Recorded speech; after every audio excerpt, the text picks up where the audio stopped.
Royal institute Udaipur में एक बार पुनः आप सभी का हार्दिक स्वागत है। जैसा कि आपने थंबनेल देखा है उसके अकॉर्डिंग ही जेईटी 2024 का आपके रिजल्ट आने के बाद में इस बार उम्मीद से जल्दी इन्होंने ये काम कर दिया कि ऑप्शन फॉर्म आपका ओपन कर दिए हैं। आज से यूनिवर्सिटी की चॉइस, कॉलेज की चॉइस भरना चालू हो गई है। बहुत सारे बच्चे ऐसे हैं जो यूनिवर्सिटी कॉलेज की चॉइस भरने में गलती कर देते हैं, कहीं ना कहीं मिस्टेक कर देते हैं, या फिर उनको पता ही नहीं रहता कि कौन सी गवर्नमेंट कॉलेज है, कौन सी प्राइवेट कॉलेज है। तो काउंसलिंग एक अपने आप में बहुत बड़ी प्रक्रिया है। तो आज के इस पूरे सेशन के अंदर जेट की काउंसलिंग से रिगार्डिंग मैं आपको पूरी जानकारी दूंगा बारीकी से। लंबी क्लास होगी, लंबा सेशन चलेगा, लेकिन एक बच्चे के मन में आने वाले सभी सवालों के जवाब मैं आपको आज की क्लास में दूंगा। सबसे पहले आप सभी मुझे ये बताएं कि क्या आप मुझे प्रॉपर सुन पा रहे हैं। एक बार वॉइस क्वालिटी आप चेक करें, उसके बाद में मैं आगे की बात करूंगा। क्या आप लोग मुझे सुन पा रहे हैं? यदि आप सुन पा रहे हैं तो यस लिखें। इसके अलावा साथ में ही आप लोग इस सेशन को, आपसे मेरी विशेष रिक्वेस्ट है कि सबसे पहले तो आप इसको लाइक करें, क्लास को लाइक करें, प्लस इसको शेयर करें। आपके जितने भी मित्र मंडली हैं उन सब तक आप इस क्लास को जरूर भेजें, ताकि लाइव में जुड़ने के बाद में यदि उनके भी कोई डाउट है तो वो पूछ पाएंगे। टेक्निकल टीम से मैं चाहूंगा कि यदि कोई बच्चा विशेष क्वेश्चन पूछे तो आप नोट करके रखें, ताकि लास्ट में जवाब दे सकूं। सभी बच्चे विशेष ध्यान रखें। लाइव में आता हूं हर एग्जाम से पहले। जैसे मान लो आपका कोई भी एग्जाम है, उसका फॉर्म भरना चालू हो गया, उस दिन से मैं लाइव आके जब तक आपको कॉलेज यूनिवर्सिटी नहीं मिलती तब तक पूरी जानकारी देता हूँ। ये मुझे पता है कि ये काम मैं अच्छे से ईमानदारी से करता हूँ, लेकिन मुझे दुख उस टाइम होता है जब बच्चे ये फोन करते हैं कि सर मेरे को फॉर्म भरने में ये मिस्टेक होगी, मेरे नाम की जगह पिताजी का नाम हो गया, जेंडर की जगह मेल की जगह सर मैंने फीमेल कर दिया, सर मेरी कैटेगरी चेंज हो गई, सर मेरे ये मिस्टेक हो गई, वो मिस्टेक हो गई। उस टाइम दुख होता है। चलो कोई बात नहीं, जैसे तैसे करके बच्चे ने एग्जाम दे लिया। एग्जाम देने के बाद में बच्चे के अच्छे नंबर आ गए। उसके बाद में फोन आता है कि सर मेरे को तो जो है 2 नंबर चॉइस भरी थी और ये यूनिवर्सिटी कॉलेज मिल गई, अब मैं क्या करूं, ये तो प्राइवेट है। तो बेटा तेने दूसरे नंबर पे ही चॉइस प्राइवेट भर दी, तो अब तो कोई अपवर्ड का भी तेने ऑप्शन नहीं छोड़ा, क्योंकि पहले वाली और तेरी जो मिली है उसके बीच में तो नंबर का गैप ही बहुत ज्यादा है। अब तो आपके जीएल सर कुछ नहीं कर सकते। इसका मतलब ये हुआ बेटा कि आप गलती कब करते हो, पहले तो उसको उसको देखो कि गलती होती क्या है। सबसे बड़ी बात यह है कि जो टॉपर्स है, जिनके अच्छी रैंक आए हैं, 10% बच्चे तो वही गलती करते हैं। क्यों करते हैं गलती? क्योंकि कहते हैं कि आधा भरा हुआ घड़ा जो है ज्यादा आवाज करता है। मतलब नॉलेज नहीं हो वो तो चलता है, लेकिन आधा नॉलेज होने पर कई बार समस्या आ जाती है। वही बच्चा आदमी जो है ठगा हुआ महसूस करता है। इसलिए मेरी सभी बच्चों से हाथ जोड़ के रिक्वेस्ट है कि आप लोग, अगर आपको पता है ना, तो भी मेरा रेस्पेक्ट करते हुए आप इस पूरे वीडियो को अच्छे से देखना, एक एक चीज पे गौर करना। और जो बच्चे पुराने गलती करते आए हैं, प्लीज आप वो गलती मत करना, क्योंकि गलती करने वाले पूरे पॉइंट में आपको बताऊंगा। मैं धन्यवाद दूंगा जोधपुर यूनिवर्सिटी को। जोधपुर यूनिवर्सिटी ने काउंसलिंग प्रक्रिया एक बच्चे के लिए जितनी इजी हो सकती है उतनी इजी जेट के इतिहास में सबसे पहली बार इस बार की है। मैं बधाई दूंगा। वास्तव में मैं पिछली 3 बार से, जब मतलब 3-4 बार से, जब जब मेरी कोऑर्डिनेटर सर से या फिर यूनिवर्सिटी के अंदर जब भी किसी मैटर को लेके बात होती है, तो मैं ये जरूर कहता हूं उनको कि सर आप काउंसलिंग प्रक्रिया उसको थोड़ा सा इजी बनाएं, क्योंकि बच्चे बहुत ज्यादा कंफ्यूज हो जाते हैं। तो प्लीज आप लोग सिस्टम को अपडेट करें। और हमने पूरी कोशिश की और इस बार यूनिवर्सिटी ने बात मानी भी है।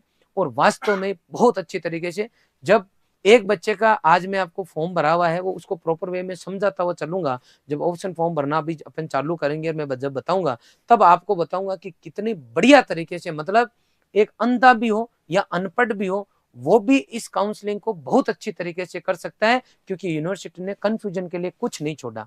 तो आज के इस सेशन के अंदर सबसे पहले हम चर्चा करेंगे जो डेट शीट आई है आपकी नई, कि कब कब क्या क्या करना है उसके बारे में। दूसरे नंबर पे कॉलेज की सीट के बारे में बात करूंगा। तीसरे नंबर पे मैं आपको आगे की पूरी डिटेल में जानकारी दूंगा कि काउंसलिंग प्रक्रिया कैसे चलेगी, अपवर्ड क्या होता है, कैसे सीट लेंगे, कितने अपवर्ड लगेंगे, चार्ज क्या लगेगा, काउंसलिंग का चार्ज क्या लगेगा, कब फीस रिफंड होगी, कब फीस रिफंड नहीं होगी, ये सब चीजें बताऊंगा। उसके बाद में मैं आपको फॉर्म भर के बताऊंगा एक बच्चे का। फॉर्म भरते वक्त जो बेसिक जानकारी आपको चाहिए वो मैं आपको पूरी दूंगा। पुनः रिपीट कर रहा हूं कि जितने बच्चे लाइव हैं उतने लाइक्स नहीं है। सबसे पहले आप वीडियो को लाइक करें बेटा, ठीक है, और इसको शेयर करें। उसके बाद में लास्ट में कॉलेज प्रेफरेंस जो है कि कौन सी कॉलेज को आपको पहले लेना है, कौन सी को बाद में लेना है, पेमेंट शीट कैसे लेनी है, नॉर्मल शीट कैसे लेनी है, इन सब की जो है मैं आपको जानकारी दूंगा। लिस्ट में यह भी बताऊंगा कि नई कॉलेज कितनी है, पुरानी कितनी है, और नई कॉलेज में भी कौन सी ईयर में कौन सी कॉलेज चालू हुई, उनका एरिया कौन सा है, एड्रेस कौन सा है, फी किस कॉलेज की क्या लगने वाली है, किस कॉलेज में हॉस्टल है, किस में हॉस्टल नहीं है। ये पूरी जानकारी आज के इस पूरे सेशन में दूंगा। विशेष रिक्वेस्ट आप सभी से कि आप शेयर भी करना और मेरे एक एक बात को अच्छे से सुनना।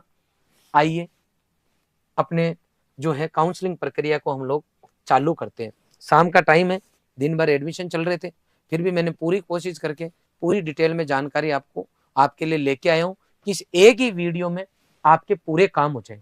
नंबर 1, सबसे पहले कि ऑनलाइन जो काउंसलिंग है आपकी कब से चालू होगी।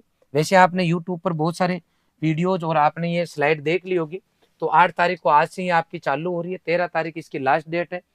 इसके बीच में हमें पूरा हमारा काम करना है। फॉर्म, विकल्प फॉर्म शुल्क जमा कराने की अंतिम तिथि कौन सी है, 13 तारीख है, ठीक है। भरने की आपको 8 तारीख से चालू हो गई, ठीक है। पहली लिस्ट कब आएगी, 21 तारीख को आएगी। राखी के जस्ट बाद में लिस्ट आ जाएगी।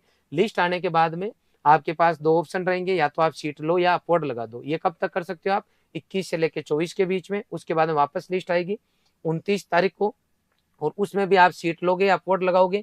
29 से लेके 1 सितंबर तक का टाइम रहेगा। तीसरी लिस्ट है आपकी 4 सितंबर को आएगी, और इसको भी आपको अपवर्ड लगाना है। इसमें अपवर्ड का ऑप्शन नहीं रहेगा, सीधा आपको एक्सेप्ट करना होगा। जो कुछ भी है उसकी डेट आपकी 4 से लेके 6 रहेगी। उसके बाद में आपको कॉलेज में अपने डॉक्यूमेंट्स लेके जाना है 9 और 10 तारीख को। दोनों में से जो ठीक लगे उस दिन आप चले जाना। इसके बाद में भी अगर सीट खाली रहेगी तो आपके बाद में दूसरी काउंसलिंग चालू हो जाएगी, जिसको कई बार हम स्पोर्ट काउंसलिंग भी बोलते हैं, लेकिन लास्ट ईयर उन्होंने इसका सेकंड काउंसलिंग नाम दिया था। ये काम हो गया अपना इस डेट शीट का। अब सबसे पहले हम ये देखेंगे कि ओवरऑल जो सीट है आपके पास वो कितनी आ रही है। तो मैं यहाँ बात करूंगा एग्रीकल्चर के बच्चे के लिए जो 3958 है। इसके अलावा नॉर्मल सीट है, पेमेंट सीट है 778, टोटल हो रही है 4736। डेयरी टेक्नोलॉजी, फूड टेक्नोलॉजी की जो टोटल सीट है, 2 नॉर्मल सीट है 262, 104 सीट है, 366 सीट ये है। फिशरीज की जो है आपकी 18 और 23 है, टोटल 41 है। एक ही कॉलेज है। कम्युनिटी साइंस की आपकी 134 और 111 है। हॉर्टिकल्चर की सर की आगे इन्होंने लिस्ट में हॉर्टिकल्चर में आगे डाला, वो वहां बता दूंगा। ये ओवरऑल आपकी सीट हो रही है। टोटल न्यू कॉलेज है 2021 में खुली अराउंड 10, 2022 में 30 कॉलेज खुली, और 2023 में 9 खुली। टोटल 49 कॉलेज है। 49 कॉलेज ऐसी है जो कि आपकी 21, 22 और 23 में खुली है। इनको सबको आप न्यू मान सकते हो। इन सबको बेटा आप क्या मानोगे, न्यू। इनके अलावा जो बच गई वो जो है सब की सब क्या है, ओल्ड मान लेना। अब ये जो कॉलेज की लिस्ट जो मैंने बनाई है उसके अंदर आपके डाला है कि भाई इसमें 21 वाली ये कॉलेज है, 22 वाली ये कॉलेज है, 23 की ये कॉलेज है। इसकी जानकारी मैं आगे दूंगा। पुनः रिपीट कर रहा हूँ कि आप लोग अच्छे से पूरे वीडियो को देखें और सुने। अब क्योंकि 0 से चालू करेंगे, सबसे पहले आपको कोई सा भी एग्जाम हो, आपको इंफॉर्मेशन कहाँ मिलेगी ये पता होना चाहिए। तो उसका जो बुलेटिन है, जो प्रोस्पेक्टस है, उसके अंदर पूरी डिटेल दी हुई होती है। हम भी कोई इंफॉर्मेशन आपको देते हैं तो मैक्सिमम जो आपका बुलेटिन है इसी में से देते हैं। तो जो जेट की साइट दी हुई है उसके ऊपर आपकी जो है गाइडलाइन के अंदर जेट की जो आपकी बुकलेट है उसके अंदर ये पूरी डिटेल दी हुई है। मैं उसके पूरे पेज लेके आया हूँ, जितने जरूरत है अपने काउंसलिंग में वो पेज मैं आपको एक एक की उनकी जानकारी दे देता हूँ। सबसे पहले है कि अगर हमें काउंसलिंग करवानी है तो जेट में कितने नंबर आए हुए होने चाहिए। तो जेट में यदि आपके पॉजिटिव नंबर है, पॉजिटिव मतलब अगर 0 से ज्यादा नंबर है तो आप काउंसलिंग करा सकते हैं, 0 या फिर अगर आपके माइनस में है तो आप इसमें काउंसलिंग नहीं करा सकते। तो कोई बच्चा ये कहे और मिठाई बांट रहा है कि जेट में मेरा नंबर आ गया क्योंकि मैं काउंसलिंग करा पा रहा हूँ, तो उसको हर बच्चे की जो है मिठाई खाना जरूरी नहीं है। उसको ये भी पूछना है कि अभी काउंसलिंग चालू हो रही है, कॉलेज जब तेरे को यूनिवर्सिटी मिल जाए अच्छी तब मिठाई खिला देना। आई बात समझ में। अब बहुत सारे बच्चे ये भी कहेंगे कि मुझे कॉलेज मिल गई अब मिठाई खा लो, तो वो भी मिठाई नहीं खानी है आपको। क्यों? क्योंकि जेट के अंदर दो तरह की कॉलेज शामिल है, गवर्नमेंट और प्राइवेट। प्राइवेट यूनिवर्सिटीज कॉलेज भी शामिल है, गवर्नमेंट भी शामिल है। प्राइवेट कॉलेज के अंदर अगर किसी बच्चे के 1 नंबर, 2 नंबर, 3 नंबर भी आएंगे तो भी उसको कोई ना कोई प्राइवेट कॉलेज मिलेगी। लो भैया जेट में नंबर आ गया, मिठाई खा लो, नहीं खानी है, क्योंकि उससे पहले उसको ये पूछना है कि कौन सी कॉलेज तुझे मिली है, क्योंकि उससे पूछोगे तो आप उसको उसी टाइम हो सकता है गाइड कर दो। इसका मतलब है जेट में सिलेक्शन होने का मतलब कतई ये नहीं है कि आपको अच्छी यूनिवर्सिटी कॉलेज मिल रही है, क्योंकि इसमें प्राइवेट भी शामिल है। अब यहाँ पर भी आपके पास गवर्नमेंट कॉलेज है, गवर्नमेंट में भी आपकी यूनिवर्सिटी है, ओल्ड गवर्नमेंट कॉलेज है, ओल्ड है, इसके अलावा न्यू गवर्नमेंट कॉलेज है और उसके अलावा प्राइवेट है। इन सब की काउंसलिंग हो रही है आपकी। आ गई बात समझ में? ये बात आपकी क्लियर हो गई होगी, पॉजिटिव नेगेटिव वाली। अब हम बात करेंगे ऑनलाइन विकल्प फॉर्म भरना, मतलब ऑनलाइन जो है आपका ऑप्शन फॉर्म जो है वो भरना। पूरा पढ़ के सुना रहा हूँ। ऑनलाइन ऑप्शन फॉर्म भरने के लिए 5,000 रुपए आपके लिए जाएंगे। कितने जमा होंगे? 5,000 रुपए आपके फॉर्म के चार्ज जमा होगा। ये चार्ज के अलावा अगर आप नेट बैंकिंग से पेमेंट करते हो और कुछ पेमेंट एक्स्ट्रा लग रहा है नेट बैंकिंग चार्ज के नाम से, वो अलग लगेगा। 5,000 रुपए आप इसका मान लो। अब यहाँ पे इंपॉर्टेंट पॉइंट लिखा हुआ है, इसको आप समझना। अभ्यर्थी को यदि कोई महाविद्यालय आवंटित होता है तो 1200 रुपए जो है एवं बैंक चार्ज अगर लगता है तो आपको जमा कराना है। आपको जो है बार बार फोन मुझे नहीं करना है। अगर आप इस पूरे वीडियो को अच्छे से देख लोगे तो एक में ही मैं पूरा काम आपका निपटा दूंगा। अब देखो, इसका मतलब ये हुआ कि जब 21 अगस्त को आपकी पहली लिस्ट जारी होगी, 21 अगस्त 2024 को पहली लिस्ट जब आएगी और मान लो मुझे कोई कॉलेज मिल गया, मान लो मुझे भीलवाड़ा कॉलेज मिल गया। कौन सा कॉलेज मिल गया बेटा? भीलवाड़ा। 2 मिनट बेटा ना।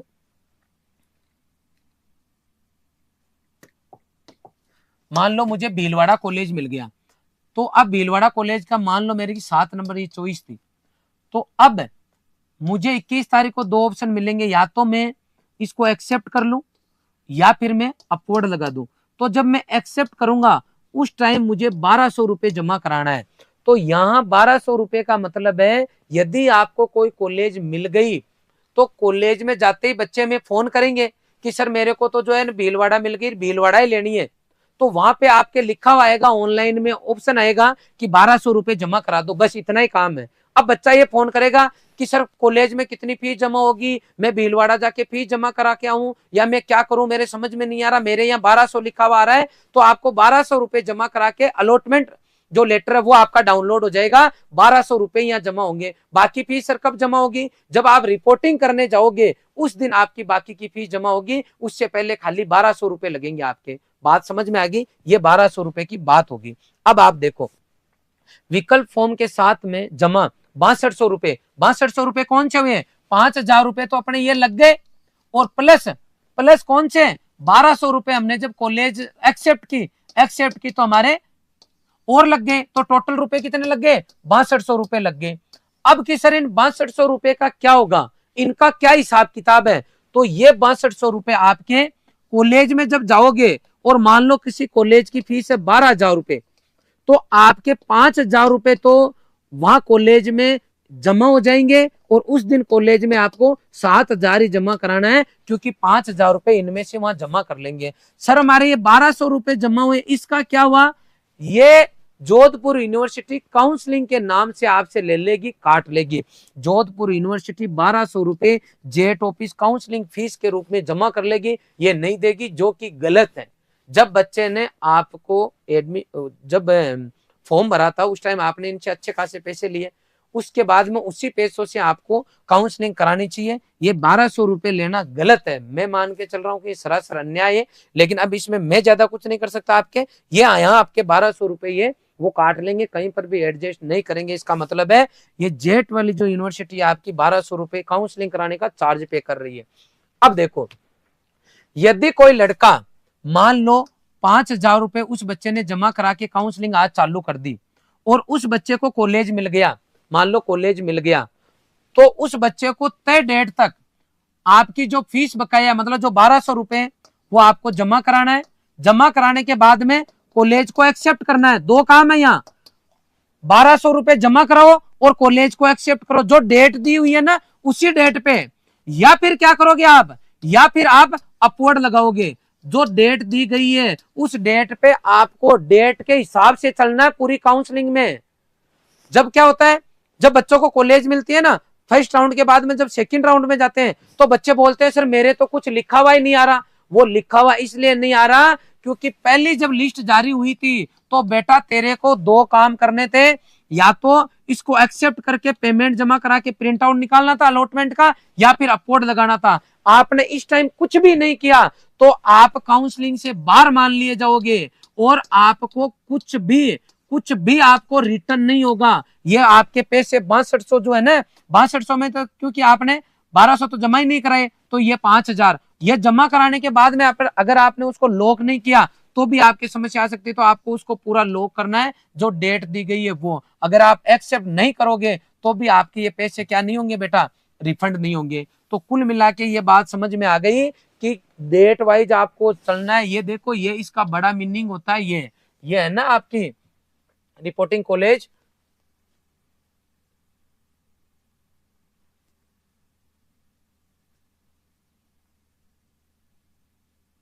देखो ये प्रिस्क्राइब डेट, ये रहा। ये जो डेट है आपकी डेट शीट, उसके अकॉर्डिंग आपको चलना है, समझ गए। और जो बच्चे कुछ भी पूछ रहे हैं अगर, तो मुझे लास्ट में पूछना बेटा आप, क्योंकि टीम लिख रही है, आप केवल सुनते रहो। अगर अभी आपके सुनते वक्त दिमाग में ये चल रहा है कि सर मैं सर से ये क्वेश्चन पूछूं, तो आप जो अभी बोल रहा हूं ना वो नहीं सुन रहे, समझ गए। तो कोई क्वेश्चन दिमाग में आ रहा है लिख लो, बाकी आप आगे चलते रहो, हो सकता है उसका जवाब आगे दे दूं मैं। ये बात समझ में आ गई। अब देखो, अभ्यर्थी ऑनलाइन विकल्प पत्र भरने से पहले फॉर्म भरने के निर्देश और अनेक्जर थर्ड जो है आपका, उसको अच्छी तरीके से पढ़ लें। अनेक्जर थर्ड का मतलब है वो डेट शीट अब इन्होंने जो दे रखी है वो तो चेंज होगी, तो जो नई डेट शीट है वो मैंने सबसे पहले आपको बताई है, क्योंकि वो सबसे ज्यादा इंपॉर्टेंट है। डेट निकलने के बाद में आपके जीएल सर कुछ नहीं कर पाएंगे। यहाँ आगे देखो, अभ्यर्थी ऑनलाइन विकल्प फॉर्म भरने से पहले अपनी पसंद के महाविद्यालयों की क्रमवार सूची लिस्ट बना ले अपनी। वो लिस्ट में आगे बताऊंगा। कई बार हम क्या करते हैं, वह जल्दबाजी करते हैं या फिर अपने पास मैटर ही नहीं रहता। जो डॉक्यूमेंट चाहिए आपको, जैसे अंक तालिका चाहिए, आवश्यक प्रमाण पत्र जहां जरूरत है, वो आपको तैयार रखने हैं। आगे बात समझ में। उन महाविद्यालयों का विकल्प पत्र में नहीं भरे, इसका मतलब ये बहुत इंपॉर्टेंट लाइन है कि जिस कॉलेज में आपको नहीं जाना है, जैसे फॉर एग्जाम्पल मुझे प्राइवेट में नहीं जाना तो भरना ही नहीं है, मुझे न्यू गवर्नमेंट कॉलेज में नहीं जाना है तो भरना ही नहीं है, मुझे तो केवल यूनिवर्सिटी चाहिए, इसके अलावा दूसरी कॉलेज चाहिए नहीं तो भरना ही नहीं है। सर अगर मैं भर दूंगा तो क्या होगा, भर दोगे तो क्या समस्या आएगी, वो इन्होंने साफ सुथरा लिखा है। अभ्यर्थी को ऑनलाइन विकल्प फॉर्म में सुधार बदलाव करने का अवसर विकल्प फॉर्म भरने में अंतिम तिथि के बाद में नहीं होगा। जो आपकी डेट निकल गई ना, उसके बाद में आप फॉर्म में कोई चेंज नहीं कर पाओगे। पहले उसका जवाब देता हूं कि अगर आपने भर दिया तो क्या होगा। जैसे फॉर एग्जाम्पल, इस बात को समझना, मैं इस पॉइंट से पहले का पॉइंट समझा रहा हूं। यहाँ पे मतलब ये हुआ कि जैसे मान लो किसी बच्चे को ने उदयपुर 5 यूनिवर्सिटी भर दी, और फिर मान लो उस बच्चे ने 7 जो है ओल्ड कॉलेज भर दी मान लो, और उसके बाद में न्यू कॉलेज भर दी। अब इस बच्चे ने टोटल चॉइस भर दी मान लो 50। ये बच्चा, इसको कॉलेज मिल गई 49 नंबर, और जो कि न्यू कॉलेज है। अब ये सामान लेके कॉलेज में गया, और कॉलेज में जाने के बाद में इसको पता चला कि मुझे ये नहीं लेना है। एक तो कॉलेज में गया तब उसने बोला कि नहीं लेना है, दूसरा ये फॉर्म भर दिया और सब काम कर दिया उस बच्चे ने, A to Z कर लिया, और बाद में पता चला जैसे ही कॉलेज मिली 5000 रुपए आपके लगे। 21 तारीख को जैसे ही आपको कॉलेज मिली तो आपको न्यू वाली मिल गई। तो सब घर वालों ने समझाया कि नहीं तो लेनी ही नहीं है बेटा, अब नहीं लेनी, तो अब की क्या करना है कि तैयारी करनी है, तो मैं तैयारी करने चलूंगा। अब उसको याद आएगा कि ये 5000 रुपए, 5000 के लिए फिर वो जीएल सर को या कॉलेज यूनिवर्सिटी में फोन करेगा कि सर मैंने फॉर्म भरा था और मुझे कॉलेज मिल गई 49 नंबर की चॉइस, ये सर नई कॉलेज है, मुझे इसमें नहीं जाना है, मैं दोबारा तैयारी करूंगा और मेरे 5000 रुपए का क्या होगा सर। तो ऐसे केस में 5000 रुपए आपके जब्त हो जाएंगे, ये आपको फीस रिफंड नहीं होगी, यह आपको रिफंड नहीं होगी। इसका मतलब सर ये रिफंड कब होगी, ये आपकी रिफंड फीस तब होगी जब आप मान लो आपने 5 यूनिवर्सिटी ली और 7 ओल्ड कॉलेज ली, 12 कॉलेज ली, तीनों काउंसलिंग हो गई, मतलब तीनों राउंड हो गई अपवर्ड के बाद में फाइनली, और कोई कॉलेज आपको नहीं मिला। उस केस में आपके 5000 रुपए जो अकाउंट नंबर फॉर्म भरते वक्त आपने दिए थे उस अकाउंट के अंदर आपका ये पेमेंट आ जाएगा। रिपीट कर रहा हूं कि हमें अगर किसी कॉलेज में जाना ही नहीं है तो उस कॉलेज को बेटा भरना ही नहीं है, ये सबसे ज्यादा इंपॉर्टेंट है। आगे बात समझ में, जहां तक मैं सोच पा रहा हूं आप इस बात को समझ गए होंगे। आगे चलते हैं। अब कि सर करेक्शन, तो करेक्शन के लिए इन्होंने बोला है कि जो आपको डेट दी गई है उसके बाद में किसी तरह का कोई बदलाव नहीं होगा, और अगर आपने पेमेंट कर दिया, फॉर्म भर के बताऊंगा अभी भरते वक्त, तो पेमेंट कर दिया उसके बाद में आप कॉलेज की चॉइस में कोई चेंज नहीं कर सकते। ये बात अपन आगे कर लेंगे। और ऐसे बच्चे जो डेयरी टेक्नोलॉजी और फूड टेक्नोलॉजी डीटी और एफटी में जाना चाहते हैं उन बच्चों के 12वीं में पीसीएम होना चाहिए, मैथ होना चाहिए, और मैथ से ही उनका पेपर अटेम्प्ट किया होना चाहिए। जैसे 12वीं में तो है मैथ और अभी पेपर दिया बच्चे ने एबीसी से, तो वो भी बच्चा अलाउ नहीं है। अगर मैथ से हो और मैथ से ही आपने पेपर अटेम्प्ट किया है तो you can go in dairy technology and food technology. ठीक है बेटा, यह है बात डेयरी फूड की हो गई। अब देखो, अन्य राज्यों के अभ्यर्थी केवल निजी विश्वविद्यालय की 50% सीट पे, मतलब जेट के अंदर गवर्नमेंट और प्राइवेट दोनों तरह की सीट अवेलेबल है। तो जो राजस्थान के बाहर के वो बच्चे, यहाँ पे कंडीशन है, कोई बच्चा परेशान नहीं हो, यहाँ पे कंडीशन है कि अगर आपने 11th 10th 11th 12th Rajasthan से की है तो वो बच्चा तो गवर्नमेंट सीट पे आ जाएगा, आउट ऑफ स्टेट वाला भी। लेकिन जो बच्चा एमपी यूपी बिहार का ही है और वहीं से उसने 11th 12th किया है तो वो बच्चे केवल राजस्थान के अंदर प्राइवेट जितनी भी कॉलेज है हमारी, उन प्राइवेट कॉलेज की केवल और केवल 50% सीट पे आ पाएगा। इसका मतलब सीधा हुआ आउट ऑफ राजस्थान के बच्चे यहाँ पे राजस्थान में गवर्नमेंट सीट पे एडमिशन नहीं ले सकते। गवर्नमेंट सीट पे एडमिशन लेने के लिए 11th 12th जो है 10th है वो लगातार 3 साल की पढ़ाई राजस्थान से होनी चाहिए। यहाँ पे ये मतलब है, इसलिए कोई भी बच्चे टेंशन नहीं ले। अब देखो, अगर कोई पेमेंट शीट भी लेना चाहता है तो वो यहाँ पे ये भी बड़ी बात लिखी है। जैसे कई बार बच्चे क्या करते हैं, पहले ले ली नॉर्मल सीट, इस बार काउंसलिंग में नॉर्मल सीट से उसने काउंसलिंग करवा ली, बाद में बच्चा ये बोलेगा कि सर नॉर्मल सीट पे तो मुझे भीलवाड़ा मिल रहा है, ठीक है मुझे भीलवाड़ा मिल रहा है, लेकिन मेरे पापा ये बोल रहे हैं कि उदयपुर के अंदर अगर पेमेंट पे हो जाता है तो अपने को अगली काउंसलिंग में भाग लेना है, और सर मेरा पेमेंट पे करवाना है उदयपुर में या जोबनेर में, क्योंकि भीलवाड़ा तो नॉर्मल मिल रही है और मेरे पापा चाहते हैं कि तेरा पेमेंट पे करा देंगे बेटा, कोई ज्यादा फर्क तो है नहीं, या फर्क है तो देख लेंगे, हमें तो अब पेमेंट ही चाहिए, यूनिवर्सिटी में पढ़ना है बेटा। तो अब बेटा वो बच्चा ये इंतजार करें कि पेमेंट सीट के लिए अलग से काउंसलिंग होगी, जो कि आपके गलत फहमी है। सर क्या कहना चाहते हो, अगर आपको 2 दिन बाद में भर देना कॉलेज की चॉइस कोई दिक्कत नहीं है, 13 तारीख है लास्ट डेट, लेकिन कल परसों अगले दिन आराम से सोचना है कि नॉर्मल जो यूनिवर्सिटी है वो ये है, ओल्ड कॉलेज ये है, और इन यूनिवर्सिटी ओल्ड कॉलेज की अगर पेमेंट सीट पे जाना चाहूं तो पेमेंट कितना लग रहा है आगे बता दूंगा। तो वो पेमेंट सीट पे जाओगे तो आपको उस केस के अंदर 1 लाख रुपए लग रहा है मान लो, तो आपको पहले ही तय कर लेना है कि पापा 5 यूनिवर्सिटी में है और अब 5 यूनिवर्सिटी के बाद मुझे भीलवाड़ा, सुमेरपुर, फतेहपुर सीकर, नागौर नहीं पढ़ाना चाहो, यूनिवर्सिटी में पढ़ाना चाहो तो 1 लाख एक्स्ट्रा है, काउंसलिंग दोबारा नहीं होगी, इसी में मुझे चॉइस भरनी होगी। ये पॉइंट आपके अच्छे से क्लियर होना चाहिए। अभी भी आप इस वीडियो को देखते रहना, इस जगह हमारे पास फोन आते हैं, इसलिए सोच समझ के डिसीजन लेना। पेमेंट सीट के लिए अलग से काउंसलिंग बेटा नहीं होगी। अब बीच में ही सबसे मैं बताना था 854 बच्चे लाइव आ रहे, लेकिन लाइक्स 544 है, पहले तो उसकी संख्या बढ़ाएं। और सबसे पहले मुझे इतना बताएं, क्या आप मुझे सुन पा रहे हैं और मेरी लैंग्वेज समझ में आ रही है, नहीं मैं चेंज करूं, क्या सुन पा रहे हैं और लैंग्वेज समझ में आ रही है? इसका आंसर यस और नो में दो।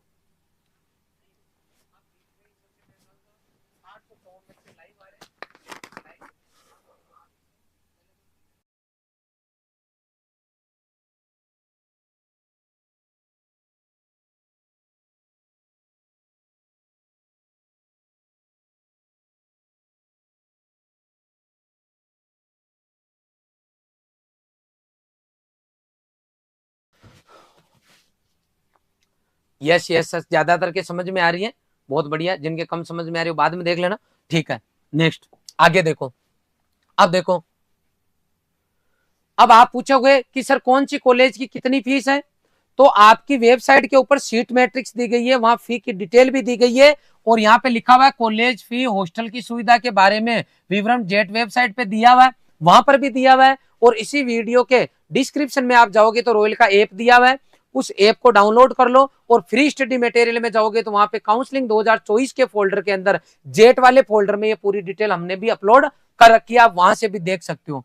अब देखो, अभ्यर्थी को सलाह दी जाती है कि वह विकल्प पत्र जमा करने से पहले जानकारियों को सही से जांच कर लेवे, कोई भी गलत जानकारी होने पर कॉलेज स्तर पर प्रवेश रद्द कर दिया जाएगा, और अभ्यर्थी को रिपोर्टेड नहीं माना जाएगा, और अगली काउंसलिंग में यह सीट किसी अन्य अभ्यर्थी को आवंटित कर दी जाएगी, और विकल्प फॉर्म के 5,000 रुपए आपके रिटर्न नहीं किए जाएंगे। इसका मतलब आपको गलत इंफॉर्मेशन कुछ भी नहीं भरनी है। यदि अभ्यर्थी द्वारा भरे गए विकल्पित किसी भी संस्थान में प्रवेश नहीं मिलता है, अगर आपने जो ऑप्शन भरे और कहीं पर भी कोई कॉलेज नहीं मिला, तो आपको 5,000 रुपए आवेदन पत्र में भरे खाते की काउंसलिंग प्रक्रिया के पूर्ण होने के बाद में उसी में जमा करा दिए जाएंगे। आगे बात समझ में। उपरोक्त विकल्प फॉर्म के माध्यम से काउंसलिंग के तीन दौर की सीटें आवंटित की जाएगी, फर्स्ट सेकंड थर्ड, तीन आपकी जो है इसमें काउंसलिंग होगी। अब अभी तक हमारा क्या हुआ, अभी तक समझते हैं। अभी तक हमने क्या किया, कॉलेज की चॉइस भरी, और हमने कॉलेज की चॉइस भर के लॉक कर दी। अब 21 तारीख आ गई, मान लो 21 तारीख के दिन हम जब देखेंगे कि मुझे कौन सा कॉलेज मिला, तो ये पोर्टल आपका ओपन होगा, ये वाली प्रक्रिया वहां पे लागू होगी। क्या होगी, सीट आवंटन। सीट आवंटन आरक्षित सीटें केवल आरक्षित वर्ग के अभ्यर्थियों को ही दी जाएगी, रोस्टर सिस्टम फॉलो किया जाएगा, मेरिट एवं अभ्यर्थी के विकल्प के आधार पर आवंटित की जाएगी। इस आधार पर ही आरक्षित वर्ग की सीटें केवल आरक्षित वर्ग के अभ्यर्थियों द्वारा ही भरी जाएगी। आरक्षित वर्ग के अभ्यर्थियों की अनुपलब्धता में खाली सीटों पर जो है सामान्य वर्ग के बच्चे आएंगे। ये कुल मिला के सिस्टम है रिजर्वेशन का। अनुपस्थित रहे आरक्षित श्रेणी के अभ्यर्थियों की रिक्त सीटें उसी श्रेणी के अभ्यर्थी जिन्होंने विकल्प पत्र भरा था उसी से भरी जाएगी। उस श्रेणी के अभ्यर्थियों की अनुपलब्धता की उपस्थिति में जनरल के आधार पर सीट आरक्षण नीति के आधार पर भरी जाएगी। चलो नेक्स्ट पे चलते हैं। अभ्यर्थी को रिपोर्टिंग के समय संबंधित कॉलेज में आवंटित कॉलेज का शेष कॉलेज शुल्क, मतलब जो बकाया जो शुल्क है वो जमा कराना है। मैंने वो ये बात पहले बता दी, वापस बता रहा हूं कि आपने एक बार 5,000 जमा करा दिए, और मान लो 21 तारीख को कॉलेज ले ली तो 1,200 और जमा करा दिए। जब आप कॉलेज में जाओगे तो कॉलेज की मान लो 17,000 रुपए फीस है, तो 17,000 में से ये 5,000 लेस होंगे, और 12,000 रुपए एडमिशन टाइम, मतलब सेम डे उसी टाइम आपको जमा कराना है।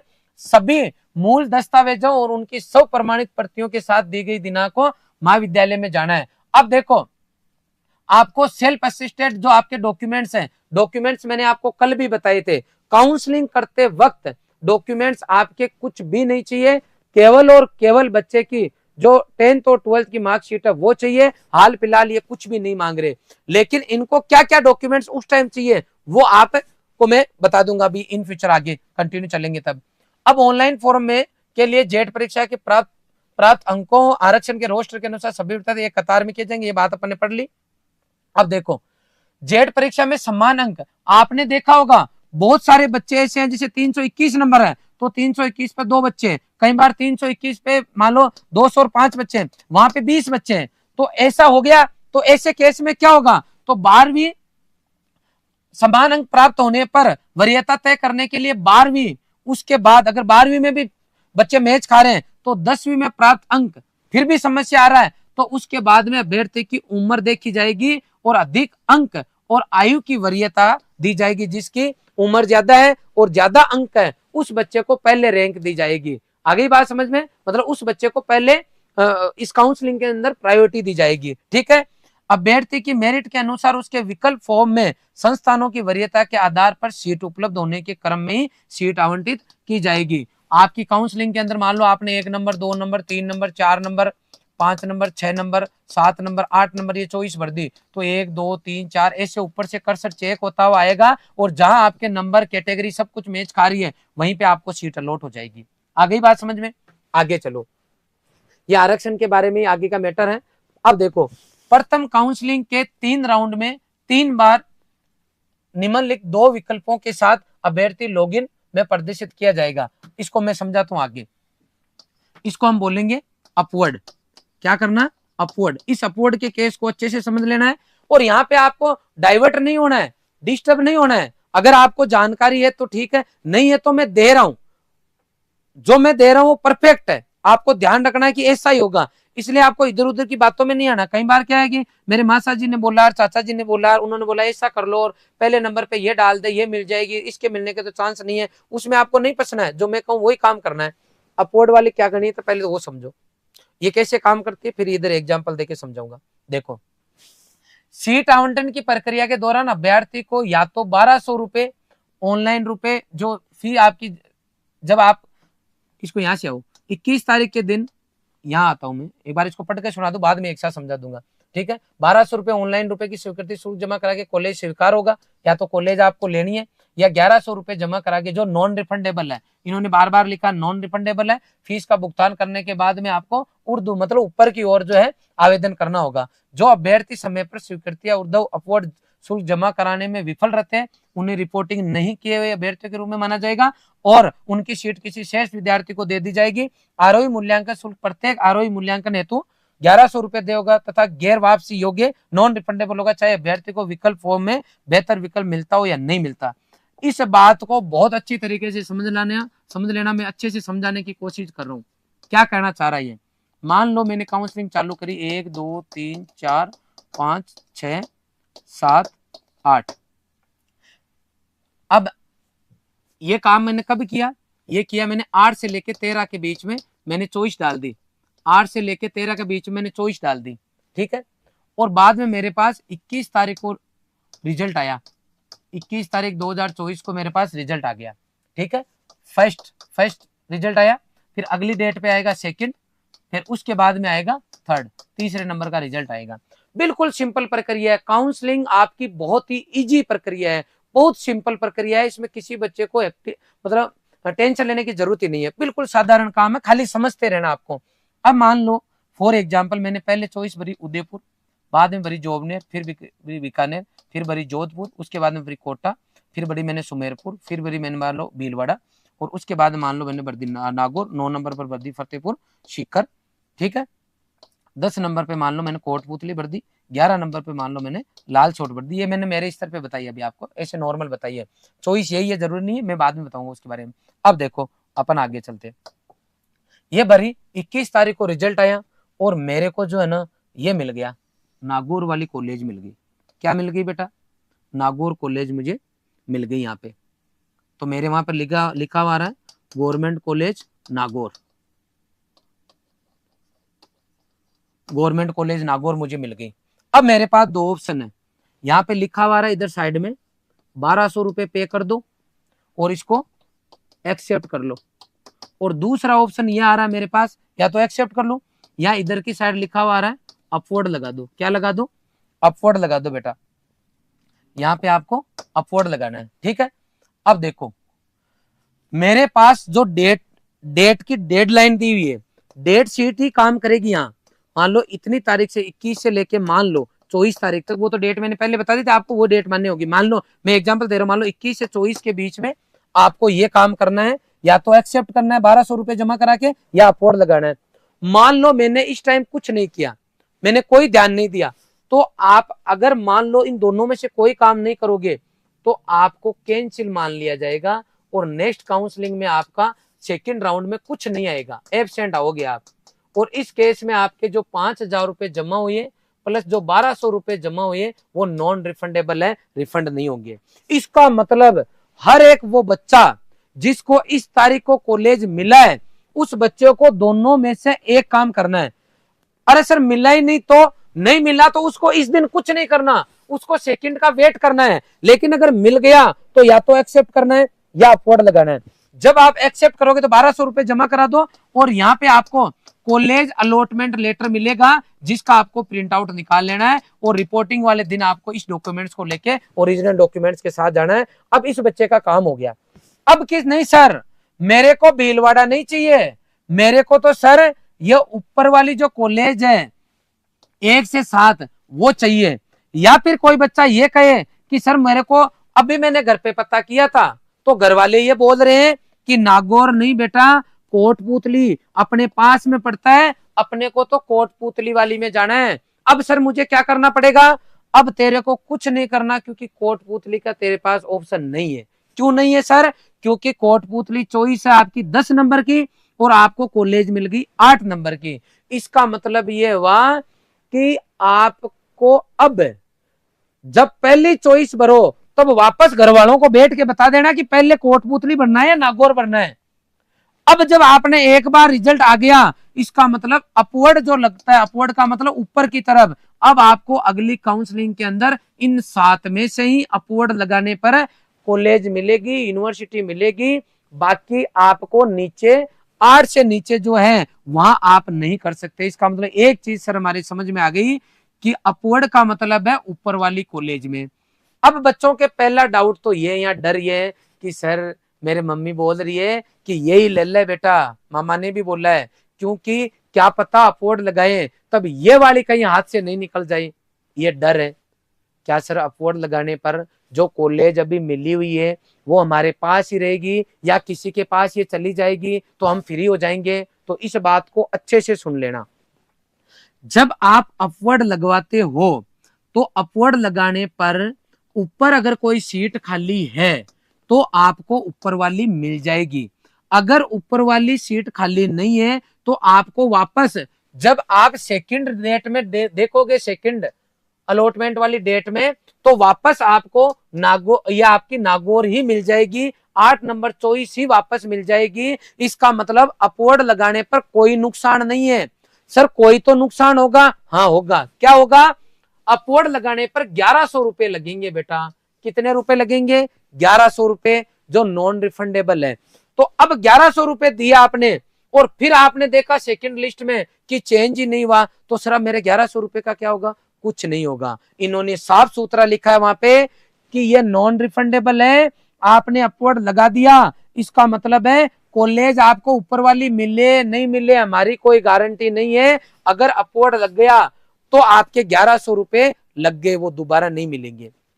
अब यहाँ पे एक जो है क्वेश्चन और अराइज होगा कि सर हमने अगर अपवर्ड लगा दिया और ऊपर का मान लो किसी बच्चे को नागौर से पहले ये भीलवाड़ा मिल गया, मान लो किसी बच्चे को भीलवाड़ा मिल गया सेकंड लिस्ट के अंदर, और भीलवाड़ा मिलने के बाद में मम्मी और पापा और मामा जी वापस, अरे कि बेटा भीलवाड़ा, इससे बढ़िया तो नागौर ही था, तू तो एक काम कर नागौर ही ले ले। अब लो वापस फंस गए।